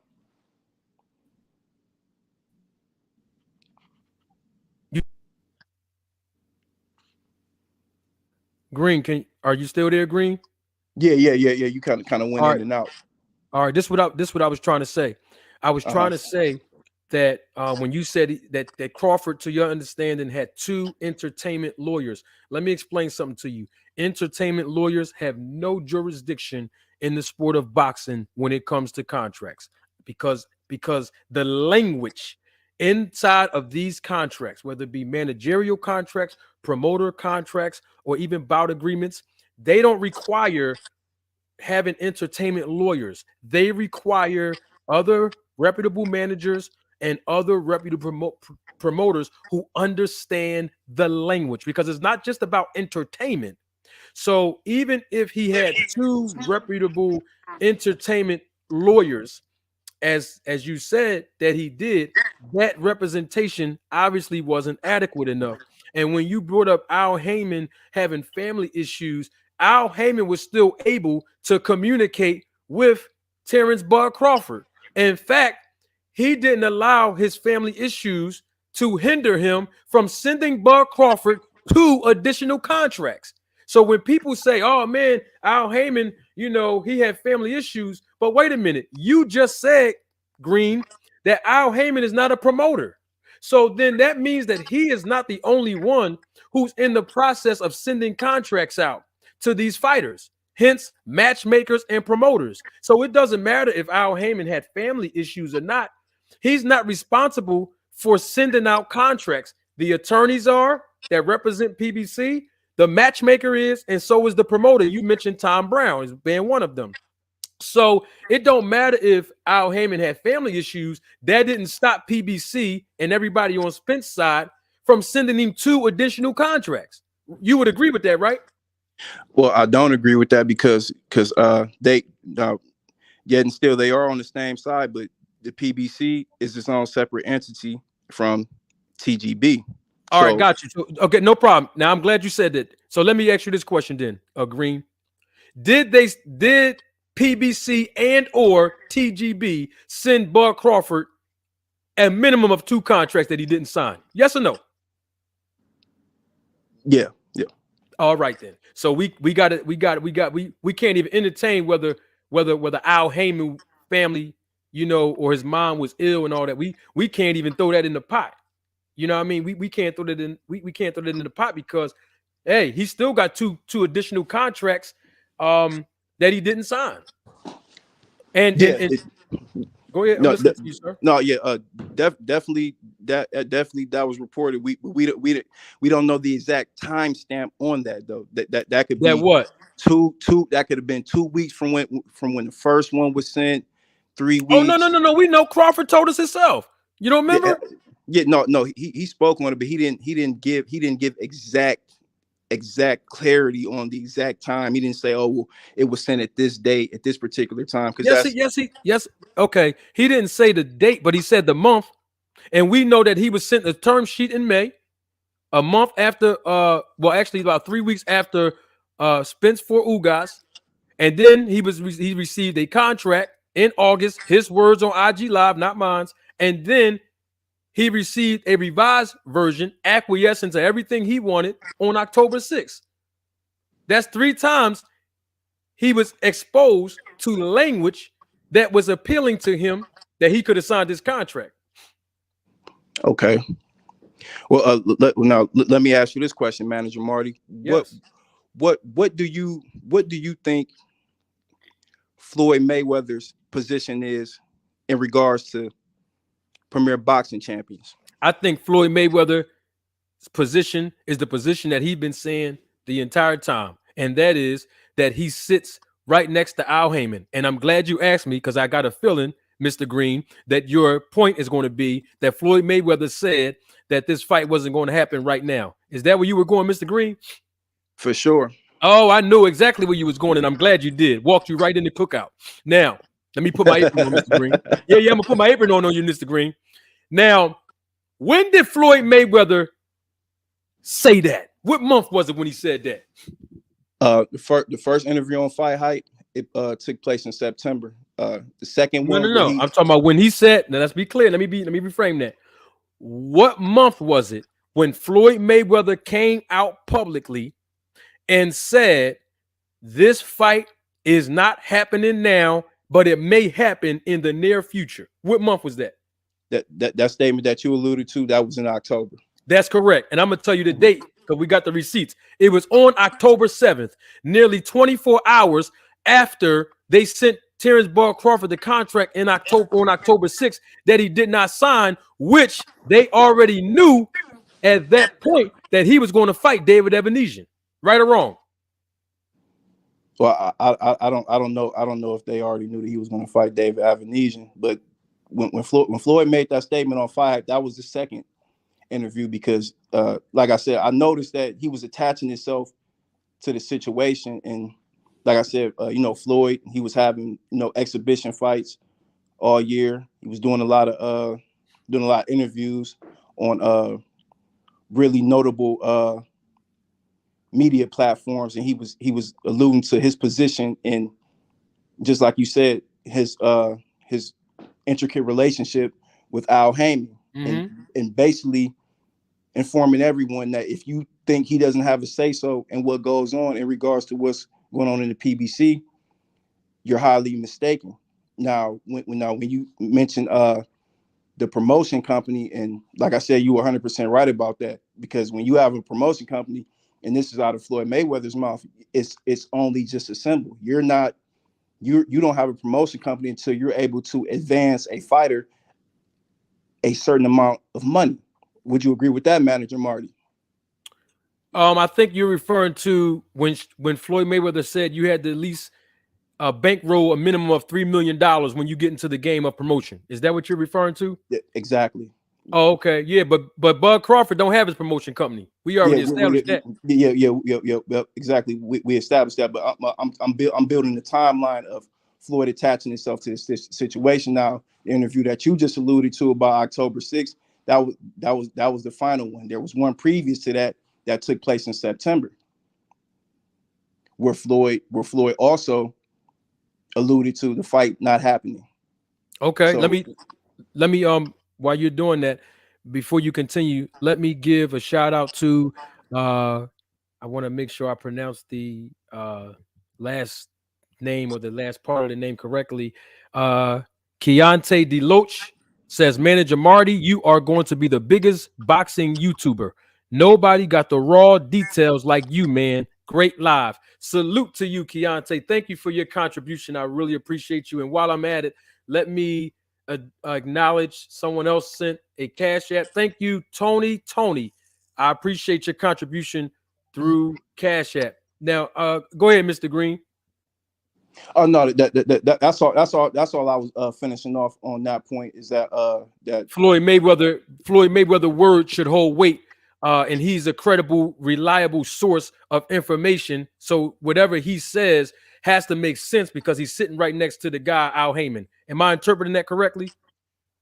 precisely because like I said, him alluding to him having a significant stake in what goes on as far as the PBC, and just like I said, and you can look this up when he said, it's just a name. It's really all the same thing. Mayweather Promotions, PBC, it's really just all the same thing. So if the guy that talks to Al Heyman, because like I said, we don't hear anything from Al Heyman. Like I said, we just hear his name, and hear the people that he advises. We hear great things from them about him, but far as any dialogue, we don't hear anything from Al Heyman. So the closest source that we have to hear anything that may be close to the situation would be Floyd Money Mayweather. Right, and he's the same one. The Floyd Money Mayweather is the same one that told Mike Coppinger on Twitter. He told Mike Coppinger, please stop spreading false information, because Coppinger said that both parties' lawyers are cleaning up language on material items that were not true. That's what Floyd said. So you're right. We do got to take Floyd Mayweather's word. Yeah, I know exactly the Twitter exchange you're referring to. Correct. And I think, you know what, your voice sounds very familiar. You and I had a conversation before on Poor Counter Boxing a couple weeks ago. Yeah. Before they all, try to get on me, we was definitely having great dialogue. Yeah, I recall. I can't see far away, real good. But these big ears, oh, I can hear your voice. I just was listening to you talk, and I just wanted to pick that up. Yeah. Because I asked you some questions on there when I was on when they invited me on to join in, right? Yeah. We was going good probably for about like 6 or 7 minutes. Then No, you underestimated me, Mr. Green. Let's be honest. I was cooking you over there. I'm being nice to you on my channel, bro. Y'all was cooking you over there. No, I mean I'm just joking with you, man. I'm just having fun, man. For sure. That's why I tapped in now, man. Like I said, we may not agree, but I like how you carry it though. You feel what I'm saying? Like as yourself. You feel what I'm saying? Even I appreciate it, your whole introduction. Like I said, you just wanted some understanding from the other guy that was sending shots at you. And like I said, as a man with any type of pride or integrity about itself, that's a formidable question to ask. So I appreciate your respect, my brother. Thank you for joining the live. And before you go, I want to educate you on something. You use the word guarantee, and I'm not just educating you, I'm educating all the viewers right now. When you all hear the word guarantee in boxing, let me just make it very simple for you, right? That word guarantee only applies when a fighter is signed to a promoter or a promotion contract, okay? And the reason why it's important is because a promoter has two numbers to concern themselves with when they're paying the fighter that's obligated to them and they are obligated to, and that is the minimum guarantee and the maximum guarantee. And basically what that means in boxing language is if you compete on a promoter's card that you have a contractual obligation to as a fighter, you will receive the minimum guarantee according to the language in the contract, whether it be a 4-round fighter, 6, 8, 10, or 12-round fighter, if there's TV rights or if there is a network involved or not, that definitely affects your price point as well. And then you have that maximum. Okay, which other words is the promoter does not have to exceed the maximum to pay a fighter to render their services, and definitely will not ever underpay below the minimum. So I wanted to make sure I educated you, because I heard you say guarantee, and most people don't understand what that means. And because Terrence Bud Crawford is not obligated to a promotional contract, this is why he wasn't offered a guarantee initially. But then they offered him a guarantee and he chose not to agree. So then they said, let's do the percentage method of payment, since he didn't agree. So he was eventually offered a guarantee, even though they didn't have to obligate themselves to offer him that, because they were not in a promotional contract with him. You understand what I mean? Yeah, definitely. All right, I just wanted to, No, like I said, when we referenced the tweet from the executive from PBC, like you said, what they had, what number that they had figured, and what they would, ultimately throw at him, it probably was on the brink of being insulting. So no, it wasn't insulting. I can assure you that. I can assure you that what they offered Terrence Bud Crawford, bro, it was not insulting. Salute to my main man, Pots and Pans, Mr. D-Town Boxing. Y'all go and subscribe to his channel too, man. I love his content. No. What they offered Terrence Bud Crawford was not insulting, because by your own admission, Mr. Green, he can't sell poop to a group of flies. You understand? So, whatever he was offered, I can assure you that he made way more then when whatever he was offered, he was going to make way more than he ever made in his life. I can assure you of that. You agree with that, don't you, Mr. Green? I can't say in totality no, because like I said, I know a little bit about the business of boxing myself. Okay. And, like I said, when you from the club cards to getting the call from a matchmaker like at Top Rank or PBC, whatever the case may be, in boxing, you get what you negotiate. Yeah, but you can't use that, Mr. Green, because you try to use that on detail. Not detail. You try to use that on poor counter, and I told you then by the phone booth, Mr. Green. If you say you only get what you negotiate, he had no representation to negotiate on his behalf. So that doesn't apply to Terrence Bud Crawford. You understand? Yeah, and when we conversated over there, they were able to close the deal with Eddie Reynoso Jr. Being the lead guy in that regards, and from my Eddie knowledge, Reynoso with Crawford. For Canelo. I'm about to say that's Canelo's people. Yeah, Canelo's people. But from my understanding, Eddie Reynoso Jr. he has no background, no MBA or anything of that nature in regards to contractual things, or as you said, the language of a contract. Well, neither does Bomac, and he's supposed to be his co-manager, right, Mr. Green? Yeah, Bomac don't have them credentials either. I would definitely agree with that. Right also. Now. But like I said, when you want to get something done, you'll get it done.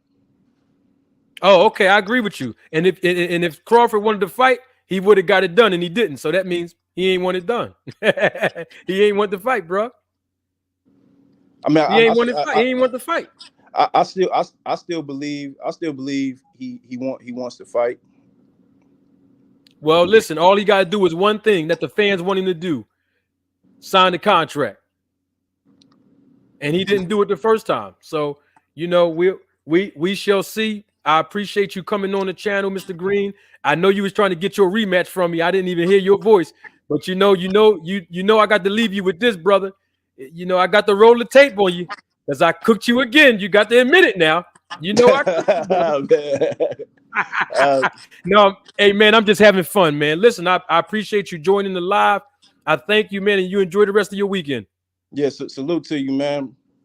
Salute, brother. Thank you.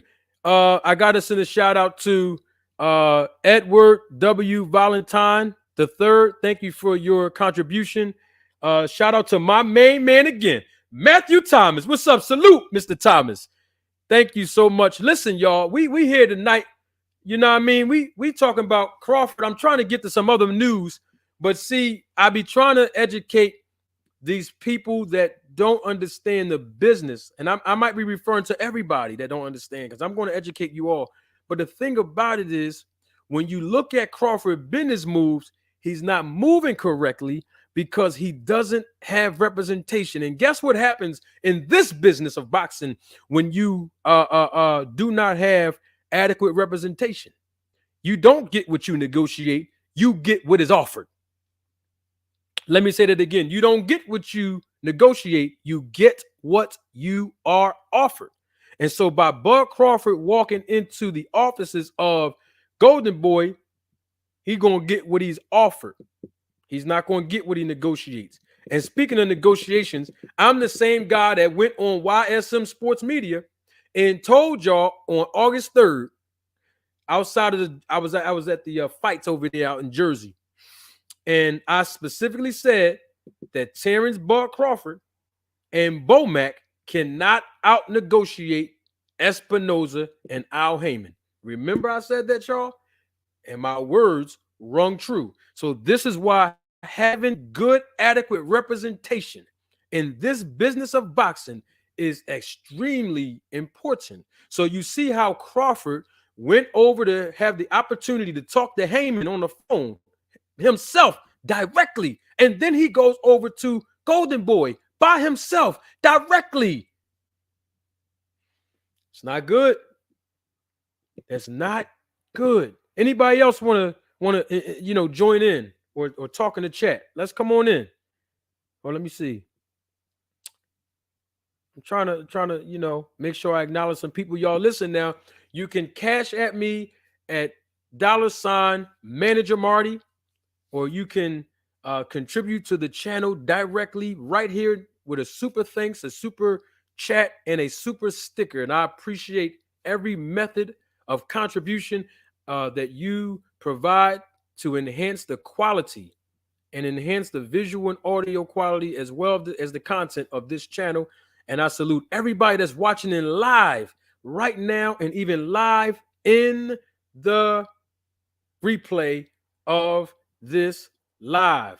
What else y'all want to talk about? Let's go. Let's go. Let's go. Let's go. I'm trying to help Bud Crawford. Somebody better send him some of my videos. I got the 10 questions that Bud Crawford should have asked BLK Prime. I got the 6 things that Bud Crawford can do to secure the fight with Spence. Man, I got all kind of content, y'all, when it comes down to helping Bud Crawford enhance his business quality so that he can increase the fair market value of his dollar when he's negotiating these fights. Okay? I want to know, and I know that the other content creator is working with BLK Prime, but I want to know, what are the numbers?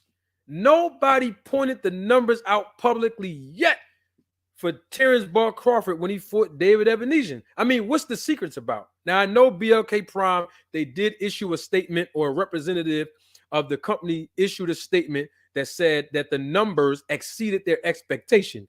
They didn't even announce what their expectations were from the beginning. But I just want to know, if a business is competing with other larger businesses and their expectations were exceeded and they did good beyond the standard, man, they would have announced them numbers by now.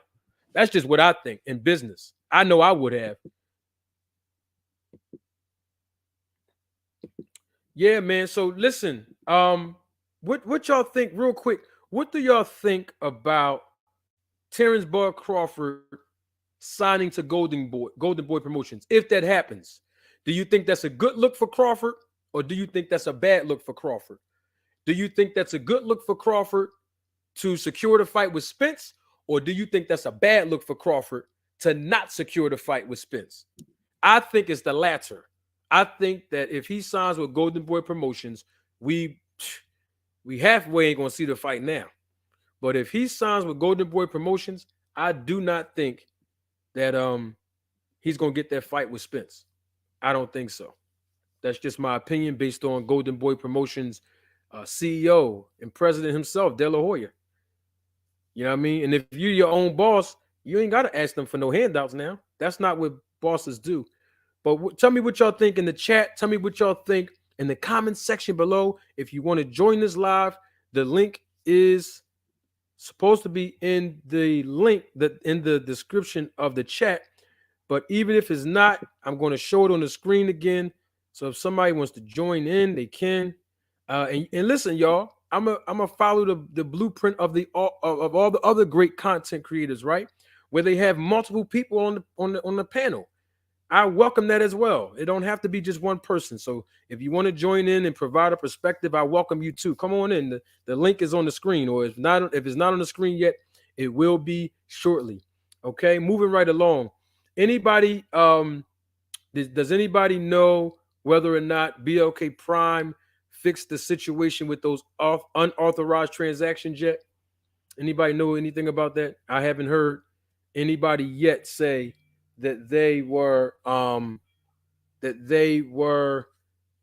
given the opportunity of rectification of their transactions being reversed. And I'm not talking about from the bank. I'm talking about from BLK Prime themselves. All right, let's see what we got here. Andrew Charles says, I know Rocha isn't next. He just fought Ortiz. He's probably fighting Stenonius. I don't see Bud waiting on either guy. He's trying to fight as soon as possible. Well, Andrew Charles, if he's trying to fight as soon as possible, then he needs to hurry up and make a decision who he's going to fight. Because when you're your own boss, you get to pick and choose who you want to fight. And that's a direct contradiction of what Crawford said on his IG Live when they was asking him about Boots, Jaron Ennis, and Virgil Ortiz. He said those names never came up. But when you're your own boss, you bring those names up and you make it happen.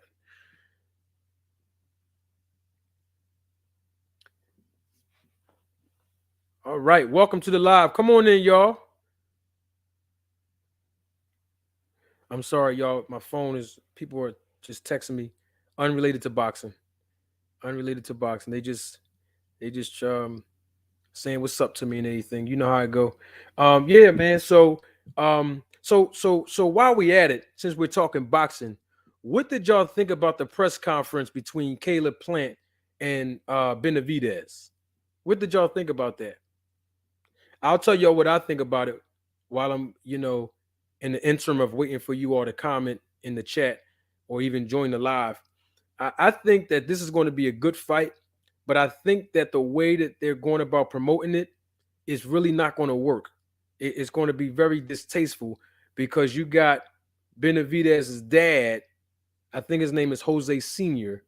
He's kind of adding fuel to the fire, and it's not like a good fuel to the fire. It's more like Wild Wild West, and that's not going to work because we've seen how Danny Garcia's dad, Angel Garcia, was talking like that, and then they start cutting his mic off because there were certain things that they didn't want to be heard on network TV. And you understand, and you got to understand too that I don't know what's going on with my laptop. Something just popped up. You got to understand too that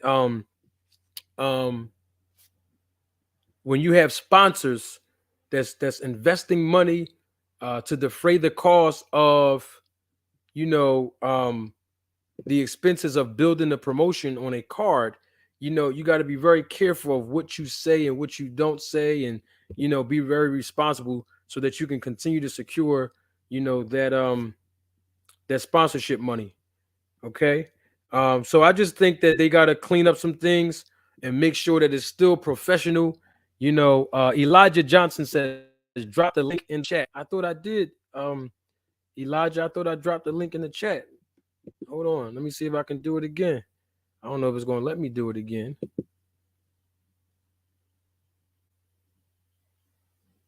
All right. I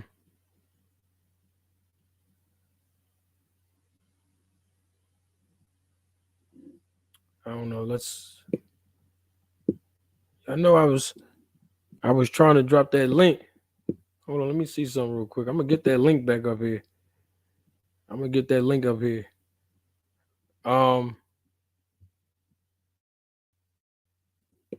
Yeah, so what do y'all think? Tell me what y'all think about that that press conference and the fight.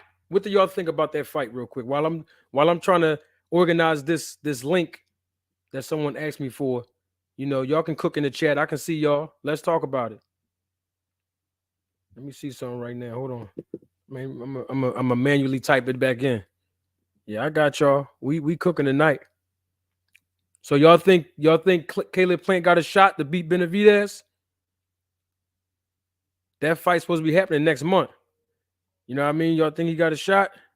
Or y'all think Benavidez gonna knock him out? Which y'all think? While I'm doing this real quick. Talk to me. Talk to me. Hold on, let me see what's up real quick. Drop this right in the chat. Yes. Drop this right in the chat real quick. All right, B-Town Boxing, my man. He said 50-50 fight. Yup, I agree with that. Aries Newman said Plant going to the hospital. Dang. He said he going to the hospital. What round y'all think Benavidez going to knock him out? For those of you that think he's going to win. What round?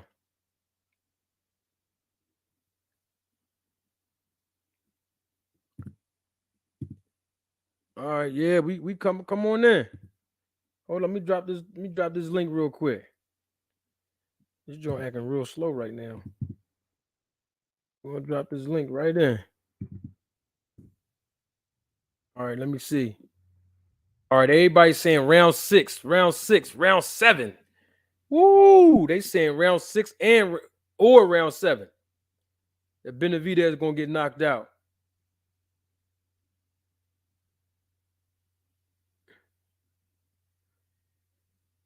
Where we at? Y'all got the chat? Y'all got the link, right? The link is in the chat. All right. The link is in the chat, and I'm about to show it up here again.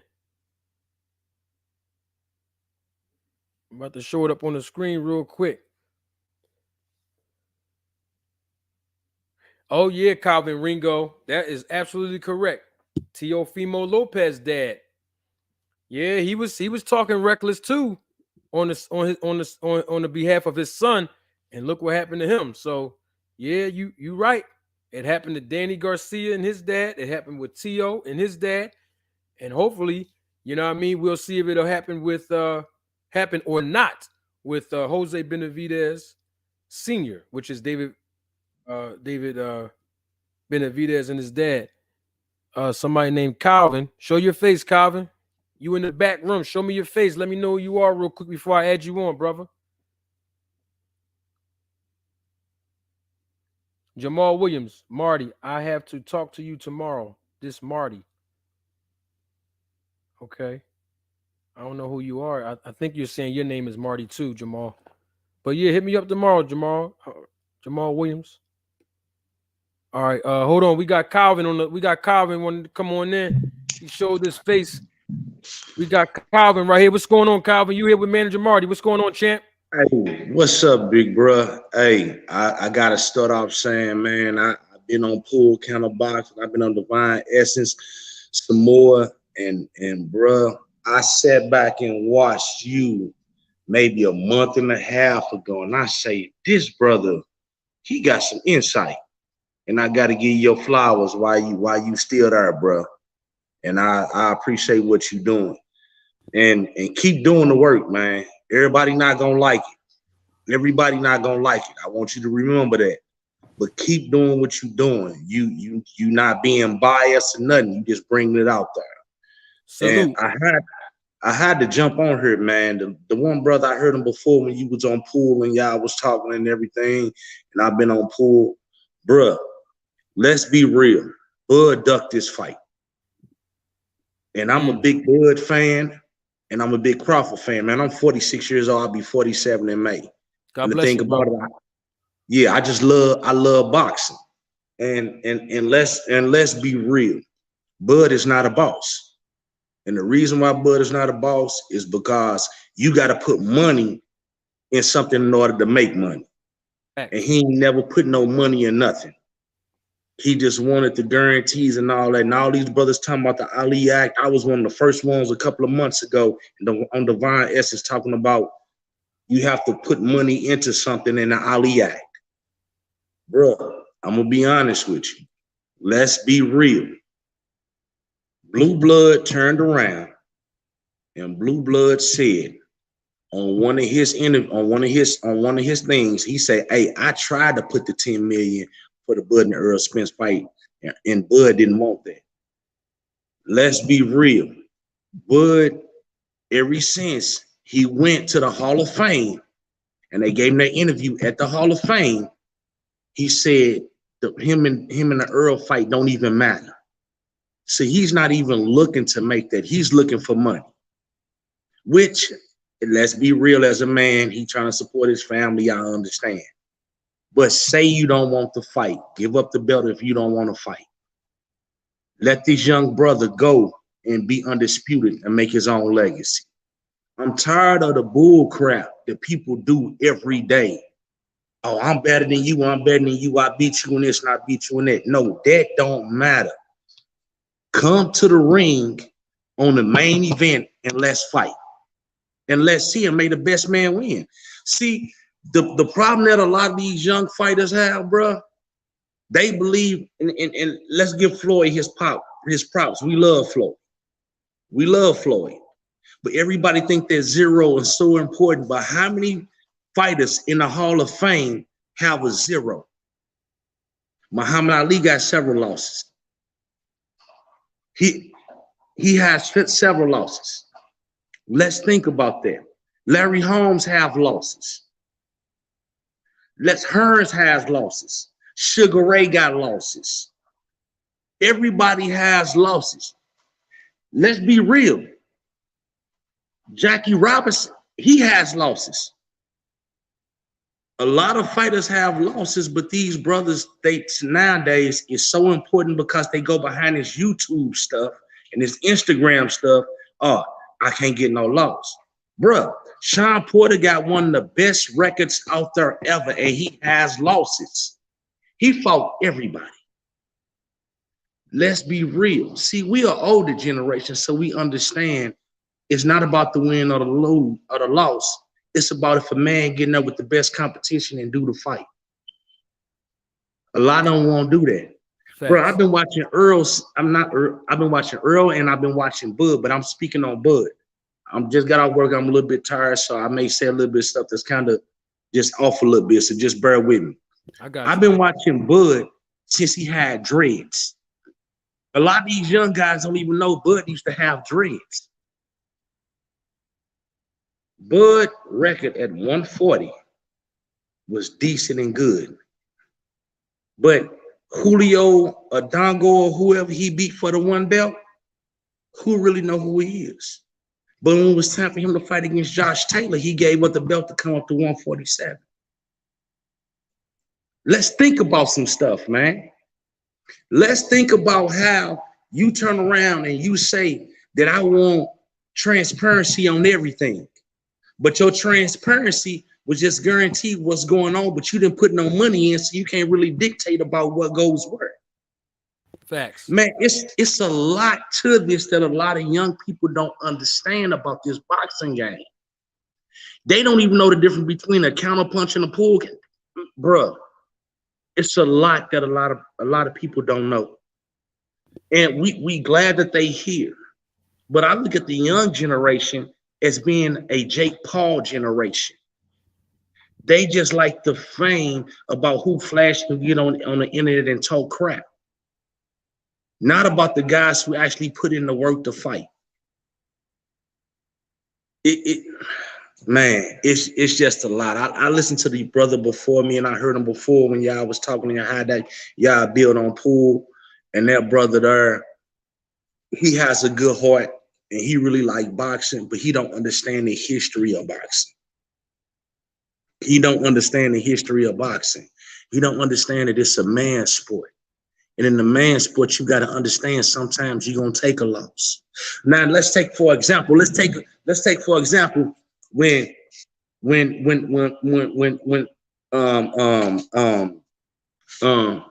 Quinn, when he fought against, when they had the what was it called, bro? Help me out with it. They was both from Danny Jacobs. When he fought against Danny Jacobs, Peter Quinn, Yep. Kid Chocolate. Peter, I was at that fight. I was at that fight at the Barclays Center. Yes, sir. I was right there live at that fight, and he got him out of there in the first round. Right? That's the Yes, fight you sir. talking about, right? Yes, sir. Kid Now, Chocolate, right? Kid Chocolate. Let's build Gotcha. on that. Yep. Kid Chocolate was Terrence Crawford before Terrence Crawford was Terrence Crawford, because everybody was looking at him as being the next great thing. But in the first round, he got beat. And when he got beat, now let's just say, for instance, let's go to another dynamic and let's go to this. Say, for instance, he got dropped like he did in the first round. And he got up the second round, he started coming back. Third round, he doing better. Fourth round, fifth round, he did about the ninth round. He knocked the old boy down. And then say, for instance, he still lost. The mindset was, okay, y'all gave him that win, I'm gonna come back and beat him the next time. But since he got beat, what happened to him, bro? You know as well as I do, he ain't been the same since then. Facts. That's the mindset of a real boxer. The mindset of a real boxer, even if I take an L, I'm going to come back and do better next time, because I'm going to come back and get you. That was your night. But next time it's going to be my night. See, we got to stop as men, not as fans, but as men, to say, you know what? Life always going to give us some sour lemons, some bad apples. But what can we make out of it once we get back? Right now, Bud is being like a little female. He's more on the type to where I'm going to take my basketball and I'm going to go home because I don't want nobody to play. Now, he looking at signing with Golden Boy, and he's going to turn around and he's going to fight, what's his name? I don't want to disrespect him. Rocha, right? Once he fight Rocha, then he gonna have Ortiz. That's just time for Ortiz to get himself together so he can fight him and try to take that belt, to take it, to go ahead and stay with Golden Boy. If you look, even if Bud win, guess what's gonna happen? We're not gonna get that Earl fight in 2024. Do you think the fight, before I let you go, Calvin, and I want to say something to you. I salute you. Thank you for giving me my flowers, bro. Everything you said made a whole lot of sense. And, you know, the people want to know, based on the things that you're saying, you sound very knowledgeable about the sport. I want to leave you with this. Do you think that Spence will ever fight Crawford? Or let me reframe that. Do you think Crawford will ever fight Spence? Well, you breaking up, bro. You kind of froze. Say that one more time, please. I was saying I appreciate you giving me my flowers. And I wanted to salute you for that, bro. And thank you for coming on. I wanted to leave you with something before I let you go. Do you think, based on everything that you said, do you think that Crawford will decide within his heart that he's going to fight Spence? No, sir. And may I explain why? Oh, yes. If you can do it very quickly. Yes, sir. All right, real quick. The reason why he's not going to do it.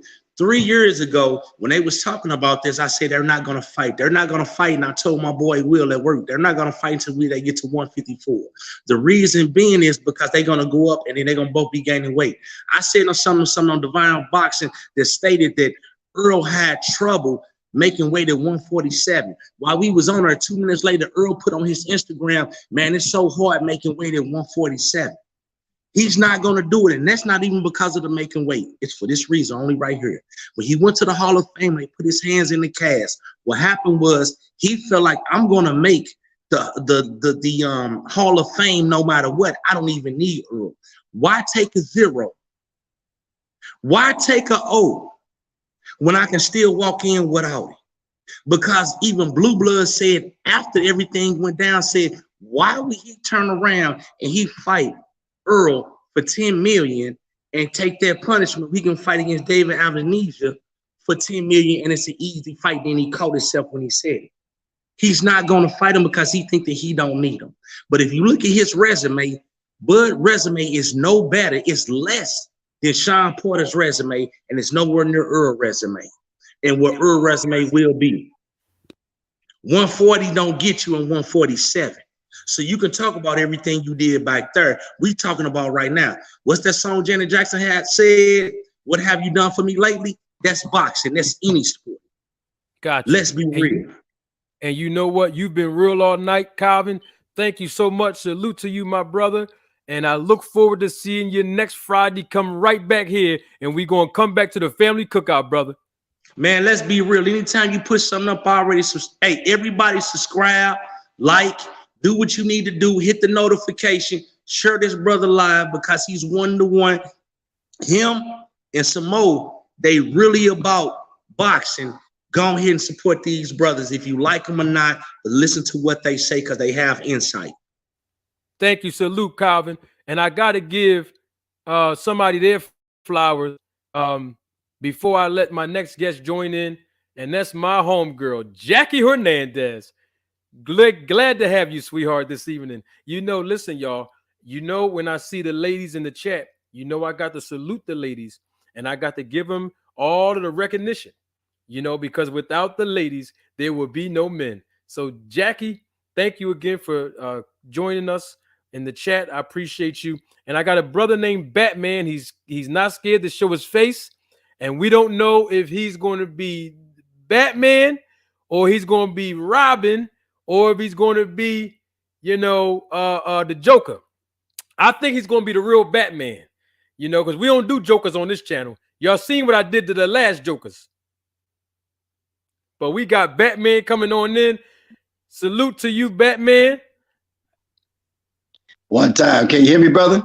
I hear you loud and clear. You are live and in living color at the family cookout with your boy, Manager Marty, brother. Speak on it, brother.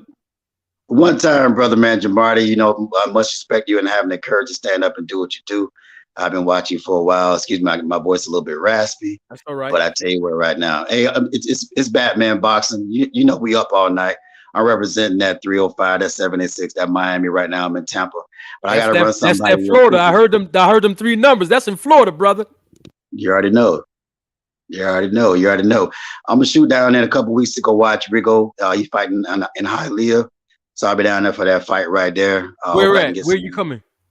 Rigondeaux. He fights in Hialeah. Oh, okay. Okay, cool. Yeah. Okay. He'll be fighting Hialeah in just a couple weeks. So I'll be down there checking him out. Hey, just so you know, I got to drop this little nugget on you. I had an opportunity to do some work for Fight Hype several years ago, when Floyd was fighting Canelo.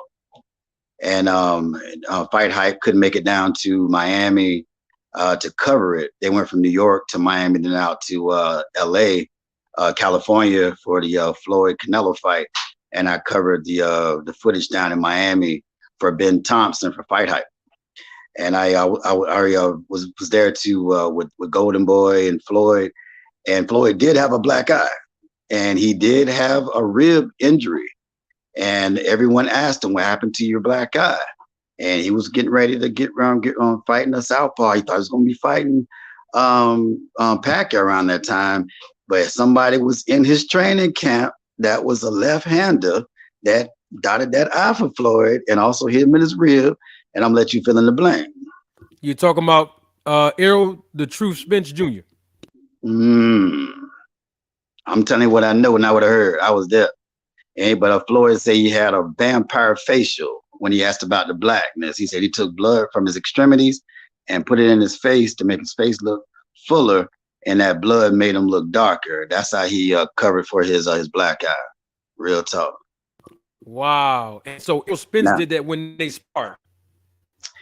Floyd had a left-handed guy in his camp that was getting ready for Pacquiao. And that was around the time that he was getting ready fighting Canelo. And I was there. I saw it. So I don't know about, but it's some rules to the game. It's goon rules. You're not supposed to talk about what happened in camp. And Errol was a real gentleman about not disclosing information. So we gotta respect that. He didn't speak on it until he was really pressed about it. Right. Well, but what I want to come to. I'm sorry. I thought you were finished. I apologize. But I was coming to you right now to holler at you about. I got a question. I got a boxing question for you, and then I'm gonna say what I want to come on about. I always hear when I'm watching fighters, they say, "Okay, chief seconds," at the end of the round are like chief seconds out. Who is the chief second? That's a very good question. So there's a noise. Now you're going to get me in my USA boxing judge bag. There's a noise that people may hear. It sounds like a whistle, and sometimes it is an actual whistle. And in that, that's what we call the 10-second whistle, to give the quote unquote chief second enough time to get out of the ring, wipe the mat if they have to, say final instructions to the fighters, and basically allow the fighters to stand up on their stool, get ready to compete in the next round. The chief second is the head trainer. Okay. He's the head trainer. I'm sorry. So the chief second is the head trainer. Well, yes, the chief second is the head trainer. If you listen to the referee when they're going into the middle of the ring, you know, when they have the fighters come to the middle of the ring before the bout actually start, the referee is there, and then you have the ring announcer who puts the microphone into the face of the referee. Right before that happens, the referee says, fighter and chief second come to the center of the ring. Oh, so gotcha. Some people say that the chief second is the second trainer. The chief second is the actual head trainer of the fighter. That's who the chief second is. Gotcha. Okay. That's a good question. All right. Well, thanks for addressing that. I know. I got something else I got to do. But anyway, so if I can I say Bernard Hopkins? So is Bernard Hopkins correct? Is he correct when he says Al Heyman circumvented the Ali Act by being an advisor? No, because the purpose of the Ali Act, the purpose of the Muhammad Ali Reform Act was to make sure, it's a lot of reasons, but I'm going to give you one considering what you're talking about, is to make sure that the fighters are protected and their interests are protected without any conflict of interest.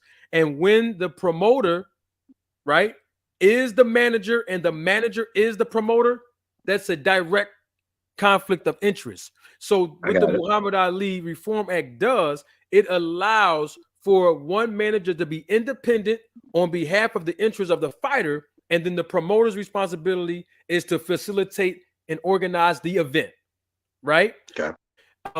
I'll give you an example. When you look at Bob Arum, he is the promoter, right? But then you'll have his stepson, Todd DeBuff, who is the vice president. His stepson, Todd DeBuff, can't be the manager of the fighter that's signed to the promotion company.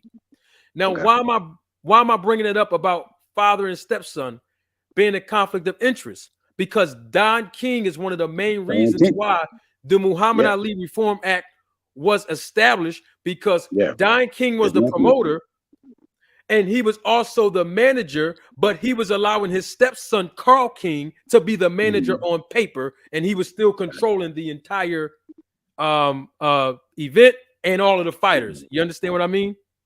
Yeah, absolutely. So Al Heyman is not a promoter. Al Heyman is a boxing manager, and he is also an advisor. Now, the reason I have to call him a manager is because you don't receive a license by the commission to be an advisor, but you receive one, like, of course, everybody knows that I have. You receive the license from the commission to be a manager. Okay.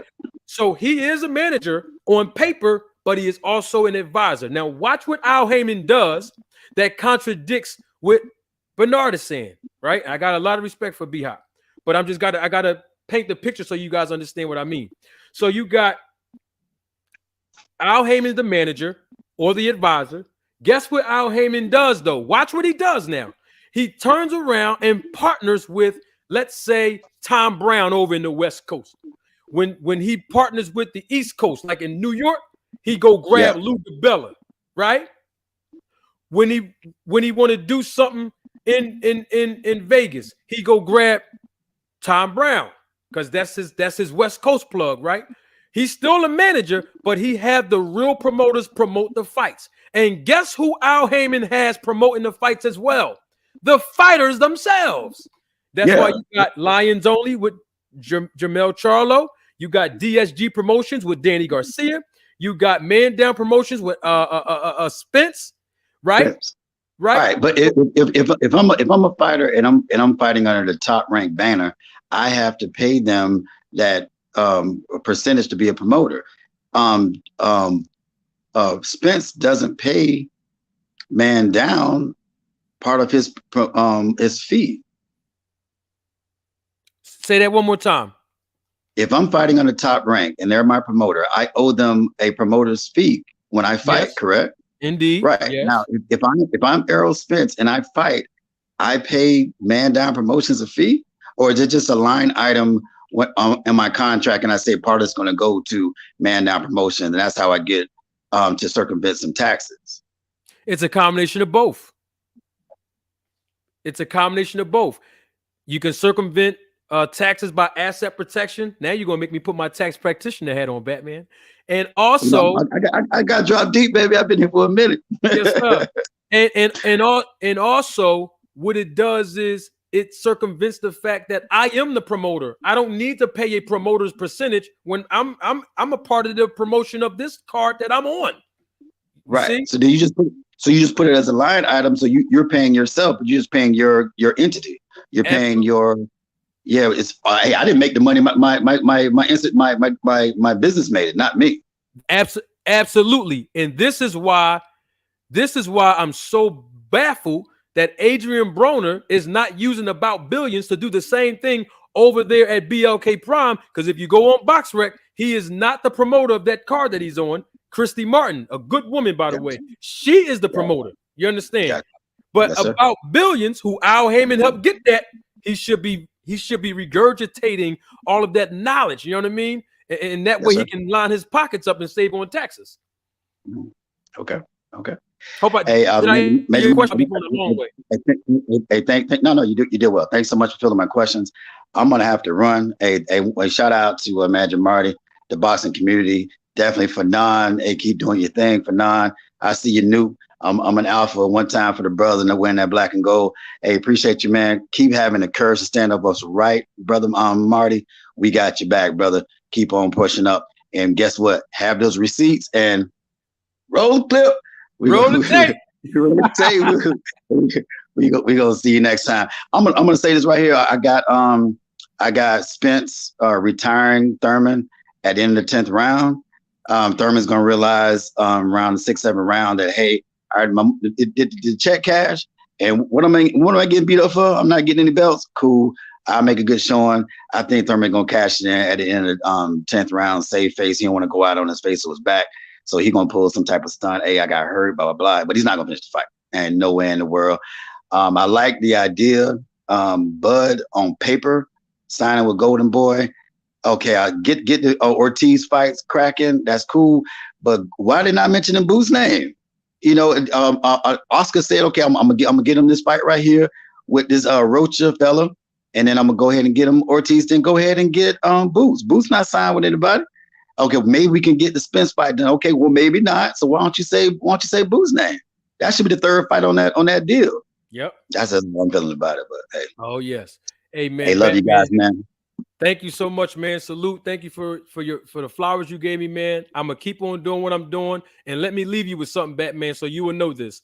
The same way I am on YouTube, I'm the same Manager Marty. You can catch me in a church, you can catch me in the parking lot, you can catch me anywhere. I'm the same Manager Marty. I stand up for what is righteous, and I have integrity no matter what I do. At least I try to. So I'm the same guy, man. You know what I mean? Gotcha. Appreciate it, bro. Boxing. We up all night. Peace and blessings. You better know it, my brother. Thank you for joining the live. Yes, sir. Salute. See you next time. All right, now. Now, listen, y'all. Now, let me explain this to you, because I have to give this man that I'm about to join in to this live a great introduction. He's one of the guys that I always give credit to for helping me start my channel. When I say helping me start my channel, I'm not talking about he did anything physical to help me start my channel. But one of the things that I noticed that when I started doing the interviews for YSM Sports Media, there was this guy who put my name Manager Marty in the title. And it just happened to come across my feed. And I was like, hey, this guy put my name in the title. And I clicked on it, and he basically was breaking down some of the things I was saying in the interview, and he got it correct every single time. And he's the one, him and the Real Marlo TV, these two guys are the ones that made me get the thought process, like maybe I should start providing this perspective on my own channel so that I can educate the fans. And let me explain something to you. This guy is my guy. Hopefully one day we can meet in person. And he is a fan of the same football team that I am. And I know people in Philly gonna grind me up when they hear this, but I got to introduce my main man, Pots and Pans, Mr. D-Town Boxing, y'all. Welcome him in. Welcome him in. Welcome him in. D-Town, what's up, champ? What's going on, boss? Hey, man, I'm all right. Hanging in there, champ. Oh, yeah. You live and live in color. You know, it's crazy how I was watching you talk about me, and now I got you on the live, bro. You're live here, bro. Live in color, man. We glad to have you, bro. Yeah, I remember when me and you was talking for us in the text and stuff, and we said we was going to go live. So I was out there building on my shed, and I said, you know what? Let me go ahead and get finished and get over here and show some support to my brother, Manager Martin, because I look at you almost like I look at you as a big brother, put it that way. You know, and I heard some of the things that you said, just like you were saying, as far as the videos that you was in when you was talking and breaking down Terrence Crawford and Earl Spence and different things. And I was listening to you. I said, man, this man right here is smart.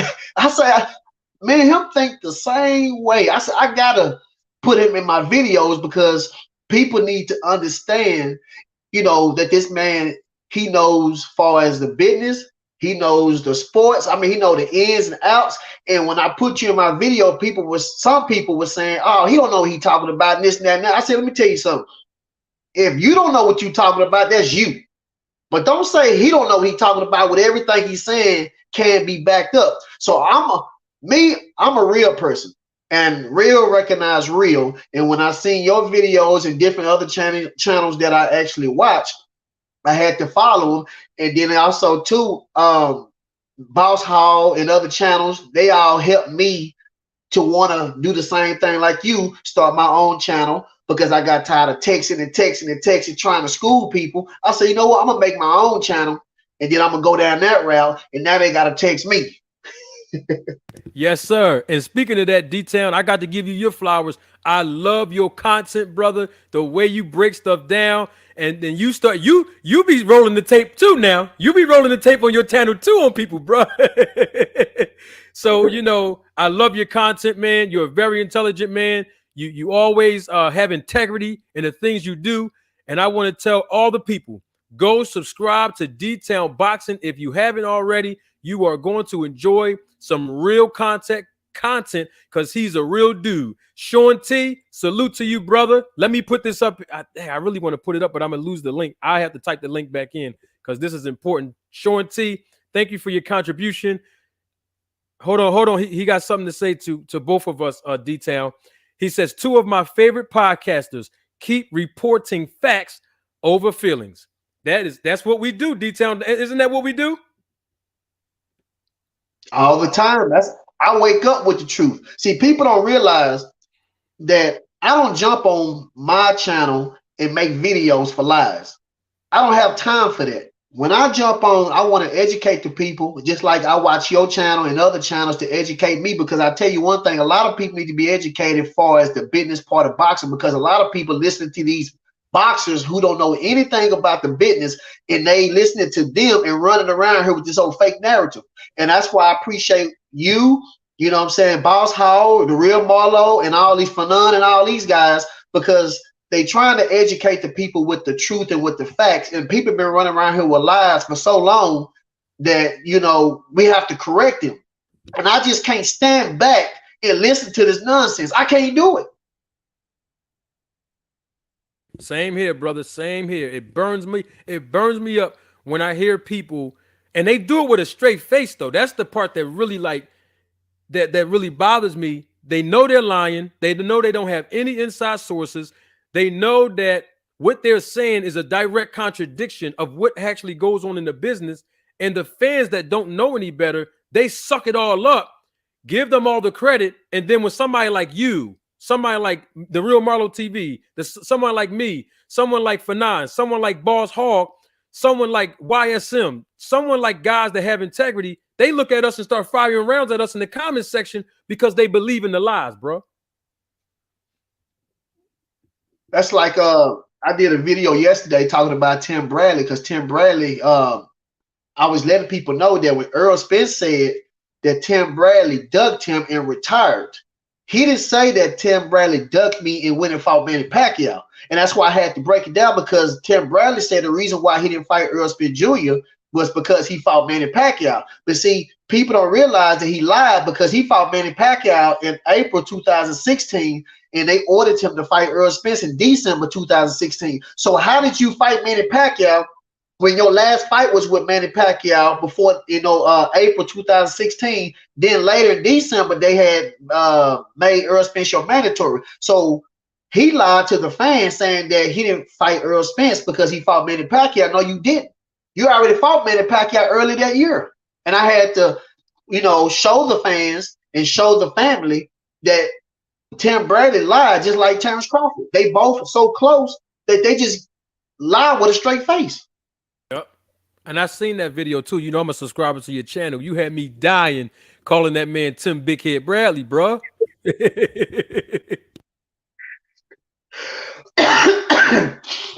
know what, Manager Marty? I try to, when I make my videos, I try to be real as possible. I try to make videos of things that I would want to know. I don't curse in my videos. I'm a minister, and stuff like that. And that's the reason why I always keep God, in my videos and everything I do. But that's why I tell people I don't jump on this on my video to lie and to try to persuade people to believe a lie. I'm not going to do that. Now, if I don't know and somebody correct me, cool. I don't have no problem coming back and say, you know what, I'm sorry. But I try to do my research before I go out and start saying stuff. So that's why I tell people I'm not out here to try to degrade Terrence Crawford. I like Terrence Crawford. I was a Terrence Crawford fan before I was an Earl Spence fan. But the reason why I had to deviate from Terrence Crawford, because I seen the lies and the trickery and how he was fighting lower level competition instead of trying to fight the best. And I know the history between when he moved up. See, they were saying that Earl Spence talking about taking the easy route, but then they don't want to talk about what Bomac was in an interview saying that they took the easy route when they moved up to 147 to fight Jeff Horn instead of Earl Spence for the IBF, or fight Danny Garcia for the vacant WBC, or fight Keith Thurman for the WBA. He waited to see if Manny Pacquiao was going to activate his rematch clause, but he didn't. So he ran to go fight Jeff Horn. But remember, he was undisputed at 140, so he had to pick up the litter. Then they say, well, the WBO had mandated him, and that's the only belt that can mandate you to fight somebody else from a lower weight class to a higher weight class. I say it's a lie, because Floyd Money Mayweather did it twice. He fought for the WBC. Roy Jones Jr. was in light heavyweight and moved up to heavyweight and fought for the WBC. So you telling me that WBC can't do it? It been doing it. So I don't understand what they saying. And Bomac didn't say that the WBO told me to fight Horn. He said we chose to fight Horn. So that's a difference between told and chose. Facts. And also, the reason why they took that easy route is because most of the WBO champions are being promoted by who? Top Rank. There you have it. You see that? And that's the reason why I think Bob Arum actually wanted Terrence Crawford to fight. What's the guy that was at the WBO for us 140? What's his name? That little the guy that moved from 140 up to 147, Josh Taylor. He wanted Josh Taylor to fight Terrence Crawford just the same way as he wanted Manny Pacquiao to try to give his belt over to Jeff Horn, and then he wanted Terrence Crawford to go get the belt from Jeff Horn. So I mean, he trying to keep that WBO strap always with him. They call it what Bob orders. I didn't hear that. That's what they call it. What Bob orders. Yep. I didn't know that. And Bob got to send the envelope to the WBO. Exactly. Got to send that envelope over there. That's just the business. That's how it is. When you're doing big business like that, that's how it is. It's no different than It's no different than when Don King was real close to Jose Suleiman. God rest his soul. WBC former president. No different. But that's why I appreciate that you educate the people, because these people just going out here trying to spread rumor and rumor and rumor, and they believe it like it's the real gospel. I'm talking about they ready to fight you and almost kill you and believe a lie. And that's why I'm glad, because like I said, I'm not trying to throw shade on nobody, but I've seen the way that Blue Blood switched. And and Blue Blood wants to take credibility, wants to act like he's something higher than everybody else, to where nobody can't, you know what I'm saying, counter him or tell him that he don't know what he's talking about. And that's why I'm glad you came, because you got the real credentials. You showing people that you could go up against Blue Blood. And like I say, he's a good man. I respect him, but I seen him change. I used to follow Blue Blood. And like I said, once I seen that he started dealing with Terrence Crawford and how he started lying and backing up all kind of stuff and all that, and look what Terrence Crawford doing now. Then left, what's that, BLK, Black Prime or whatever. Now he's over here trying to see what's going on with Oscar De La Hoya. So I'm just saying, you have to stay planted. You have to keep it real. You can't switch up. Your name should have credibility. You can't, if you lose the credibility of your name, you ain't got nothing else. Facts. And, you know, not to rehash that whole Blue Blood Sports TV incident, or incidents in my case, but that's all I was basically trying to say, is that I do have the credentials. And if I really, really want to know something, I mean, like if I really, really want to know like how much Crawford got paid and how many the numbers is with BLK, if I really, really want to know that, I can make a phone call to the commission.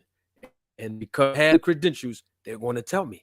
So I don't want to know. I know the truth, but I don't get nothing out of, I don't benefit anything by making that phone call. I can save that phone call for maybe if I want to advise a fighter to do business over there at that commission. You know what I mean? And that's all I was trying to educate the public on, is that this guy's throwing shots at me. I got my sleeves rolled up. I'm really doing the work out here. This is what I do. And that to somebody try to undermine the grind and don't have not near credential, come on, bro. I had to just go ahead and fire back real quick and let it go. You know what I mean? And they was coming to you. The videos that I seen that you was in, that was coming to Manager Marty. They wanted to know what Manager Marty had to say. You know what I'm saying? They ain't going to this person or this person, this person. They want to go to Manager Marty, because I'm telling you, when I heard you the first time, Manager Marty, when I heard you the first time and I heard how you was breaking that stuff down and you weren't stuttering, I mean, you was going like it was a part of you. It was like tying your shoe. I say, man, this brother right here is spitting bars and I mean everything. Like you were smooth with it, and I knew that you knew what you was talking about, and that's the reason why I had to make that video. And I told my wife, because a while ago I just showed her and showed that you was live, and you gave me a shout out. My wife, I tell my wife about you too. You know what I'm saying? I said, your wife, I said hello, man. Yeah, I said that's Manager Marty. She was looking. She was like, that's Manager Marty. I said, yeah, that's him. I'm gonna have to go on there and holler at him. She was like, okay, we get on there and talk to him and let him know I appreciate him, you know. And but like I say, Manager Marty, you're a real man. You're a real G. I make sure I support you. I watch you, you know. And it's not many people that I watch, but you are one of the people that I watch, you know. And just keep grinding. Just keep grinding. Yes, sir. Will do, man. Thank you for joining. Thank you for giving me my flowers. You know, I had to give you yours. You know, I used to be a husband at one point in my life. So I understand, you know, when you're with your wife, you know what I mean? And y'all two become one. So, you know, salute to your wife as well. Send her my regards. I'll be in Texas soon. I won't put too much information out there, as much as what I have out there and what I do. But I moved from Philly to Texas about 5 years ago. And, you know, had to come back to Philly and take care of some things with my family. But, you know, I got ties down there, and, you know, I got to come check you out, brother. Maybe we can hang out sometime, brother. Oh, yeah. Come on over to the house. We can go ahead and cook some barbecue, and you could in this house. Hey, you welcome in my house just like it's your house. No problem. Yep. And same here. And listen, if you want to come over here to the East Coast, brother, you ain't got to put no. You know, people always say you got to check in. You ain't got to check in. You good? You want to come on the East Coast? You good, bro? We gonna take care of you. You hear me? Oh yeah. Same way with you. Like I say, all my kids are grown. We got a 4-bedroom house, 2 living rooms. Hey, you come on over here, you can have half the house. It ain't no problem. Do what you gotta do. My God, much love and respect for you, Detail. All right, salute my brother. All right, salute, brother. All right. Hey, y'all, let me tell you, it's so good when you are in the presence of just good people, male and female. It feels so good. Let me tell you, I always say this, that real recognize real, but real also recognize fake. You ever been to a store and the cashier take your money, and the first thing the cashier do is put your money, your $20, $50, $100 bill up in the air? That's because they recognize the symptoms of something looking fake. And so real recognize real, but real also recognize fake. You know what I mean? So we just like to have real talk on the channel, you know, to everybody that's watching live, to everybody that's watching the replay of the live. You know, we want to make sure that you've learned one thing. That's all I care about. I can entertain you and make you laugh and stuff on some real stuff, but my heart and objective is to educate people. So I hope you learned at least one thing that you did not know before you got onto this live tonight, and even all of the content that I have on my channel, that you've learned at least one thing that you can take away from the content. So let's see what else we got to cover real quick, because I'm gonna let you all go. You know, I try to make sure that I'm mindful and cognizant of the time when I have you all here. Thank y'all all for coming on. You know, we talked about Crawford. We talked about some of the business moves. We talked about BLK Prime, some of their business moves, what I believe they can do to improve and enhance the value of their operations. We talked about how hopefully people whose cards, debit and or credit cards that have been unauthorized, I hope those transactions be reversed. And then moving forward, that don't happen again to the fans. We talked about how promoters who are locked into a contract with fighters, they have minimum and maximum guarantees as the language in contract. So when you hear like a Bud Crawford or somebody say, I don't have a guarantee, I want a guarantee. Well, that's usually typical and standard when you are locked into a promotional company. We had guests that came on to the live. So I salute all the guests that came on to the live. I salute everybody that was in the chat. We talked about David Benavidez against Caleb Plant and how that might go. I didn't want to go dive right into that because we have a lot of time to build, the content on both of those fighters leading up to the fight. I'm glad that you all kicked it with me this evening.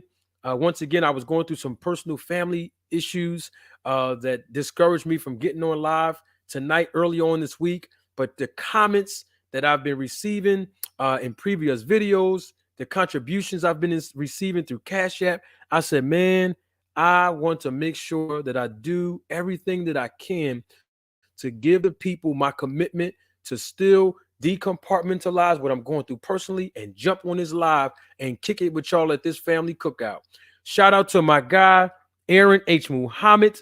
Salute to you. I always got to salute to you because you have been a contributor to this channel, and I respect and thank you, Mr. Muhammad. Let's talk something else real quick. What else y'all want to talk about real quick before I let you all go? Is there anybody got some questions for Manager Marty? Don't let me be here and you have a question that you want to ask me, ladies and gentlemen, and then you forget to ask me. Ask me right now. If it's boxing related with regarding business, I got the chat up. You can ask me if you want to jump on real quick to ask me. You can jump on. Just ask me some. I'll be waiting for you. I'm an educator. I love teaching. So y'all can ask me some questions if you want in the chat. And I'll hold the lines up for a couple more minutes in case somebody want to ask me a question, or if you want to know something about the business of boxing. And I just want to make sure I'm available to you all. Everybody's just hitting my phone up all night, y'all. Family and friends. That's all it is. Family and friends. Let me see. Nobody in the chat. Nobody got nothing in the chat. Okay. Hold on. Carl Brown did have a question. I'm not sure if he's talking. Hey, Carl, are you talking to me, Carl Brown, or are you talking to somebody in the chat? I will be. Let me wait for it to come up. All right. Carl Brown says, I was trying to ask when you will do the, it says wrench. I was trying to ask when you will do the wrench, hammer, tools. What? Talk to me, Carl Brown. What does that mean? Translate that for me. Translate. I was trying to ask you. What were you trying to ask me, Carl Brown? You know I got you, bro. What's yeah? Let me know. When will I do something?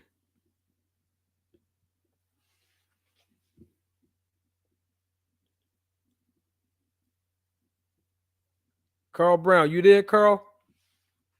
What you was what you was asking me, man? When would I do what? Come on, Carl. Type in the chat, man, so I can answer your question. Oh, here we go. When will you start giving out wrenches? Giving out wrenches. Translate that for me. I mean, I'm from the hood, but you know, I'm trying to. All right, somebody's saying moderators. Oh, is that what that means? Moderators. Y'all know I'm a rookie on this YouTube thing. I'm educating myself now, and some of y'all be educating me on this stuff. So I appreciate you all. When will you start giving out moderators? Oh man, I can start giving out moderators anytime. Calvin Ringo says he's asking when will you do the wrench for the moderators? Man, I don't know. Just y'all show me how to. I gotta Google that. Y'all, or I gotta look at a video. You know, how do I do that? I'm gonna learn how to do it because I want to try for myself to learn it first, and I promise you I'll do it. I'll do moderators and stuff. I have no problem with that. I man, listen. Salute to all of you that support the channel. I'll let you all that support the channel be moderators and stuff. Give out those wrenches. I gotta learn how to do it first, Carl and Calvin. I promise I'll do it. I'll learn how to do it, and I promise I'll. And you guys can be the first two guys that I give the wrenches to. But I gotta learn how to. I gotta educate myself how to do it. You know what I mean? And I promise you, I'll keep my word and do it. Clint Eastwood, salute, Manager Marty. Salute to you. Oh, it's Bonton South D-Town says, be sure to make moderator someone who you can trust. Okay. Chi-Town's finest. Take your time on doing that, Manager Marty. You need to get the right people. Okay. All right. I'm gonna learn it, y'all. I'm gonna learn what y'all talking about because I'll be paying attention to what y'all say in the comment section, in the chat. I'll be learning some language and I'll be learning stuff. So, all right, I got you. I'm gonna educate myself on that. I appreciate that from all of you in the chat. Thank y'all so much.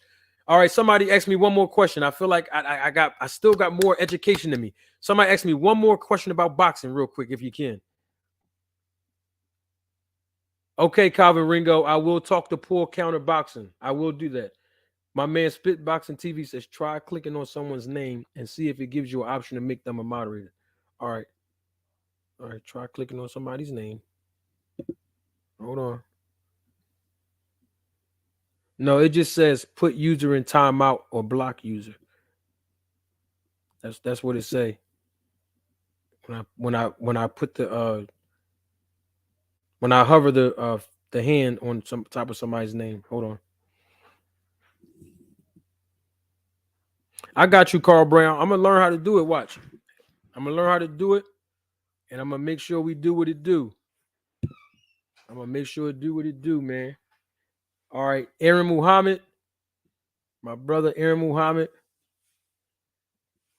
Thank you for your contribution to the channel. He says, Manager Marty, I would love to join you on your live soon to discuss the promotional aspects of boxing. Aaron Muhammad, you just gave me one of my next topics for next Friday. So tune in next Friday. I'm going to have Aaron Muhammad jump on the live, and we're going to discuss the promotional aspects of the sport of boxing. All right, so that'll be a piece of the content for next Friday, and we'll handle that next week on live. And I'm going to break down certain aspects of the promotional pieces and elements of boxing. And watch this to show you that I'm not afraid to provide resources and knowledge by experts. I'm going to see if I can get a few, maybe one or two promoters, you know, if they have time to join us on the live stream so that we can hear it from them as well. They're the experts. They do more of the promoting. I don't do the promoting. I know the aspects, but they do it all. So we'll get some experts on the channel. If nothing else, Oh, I do have one more question. I'm going to answer this from Samuel Washington. That'll be the last question for the evening. And let's see what Mr. Samuel Washington says. It should pop up on the screen pretty soon. And just in case it don't, I'm going to read it. Oh, it does. Okay. It says, if Bud signs with GBP and Errol stays at 154 after the Thurman fight and vacates, does Jaron Ennis become the IBF champ? Absolutely.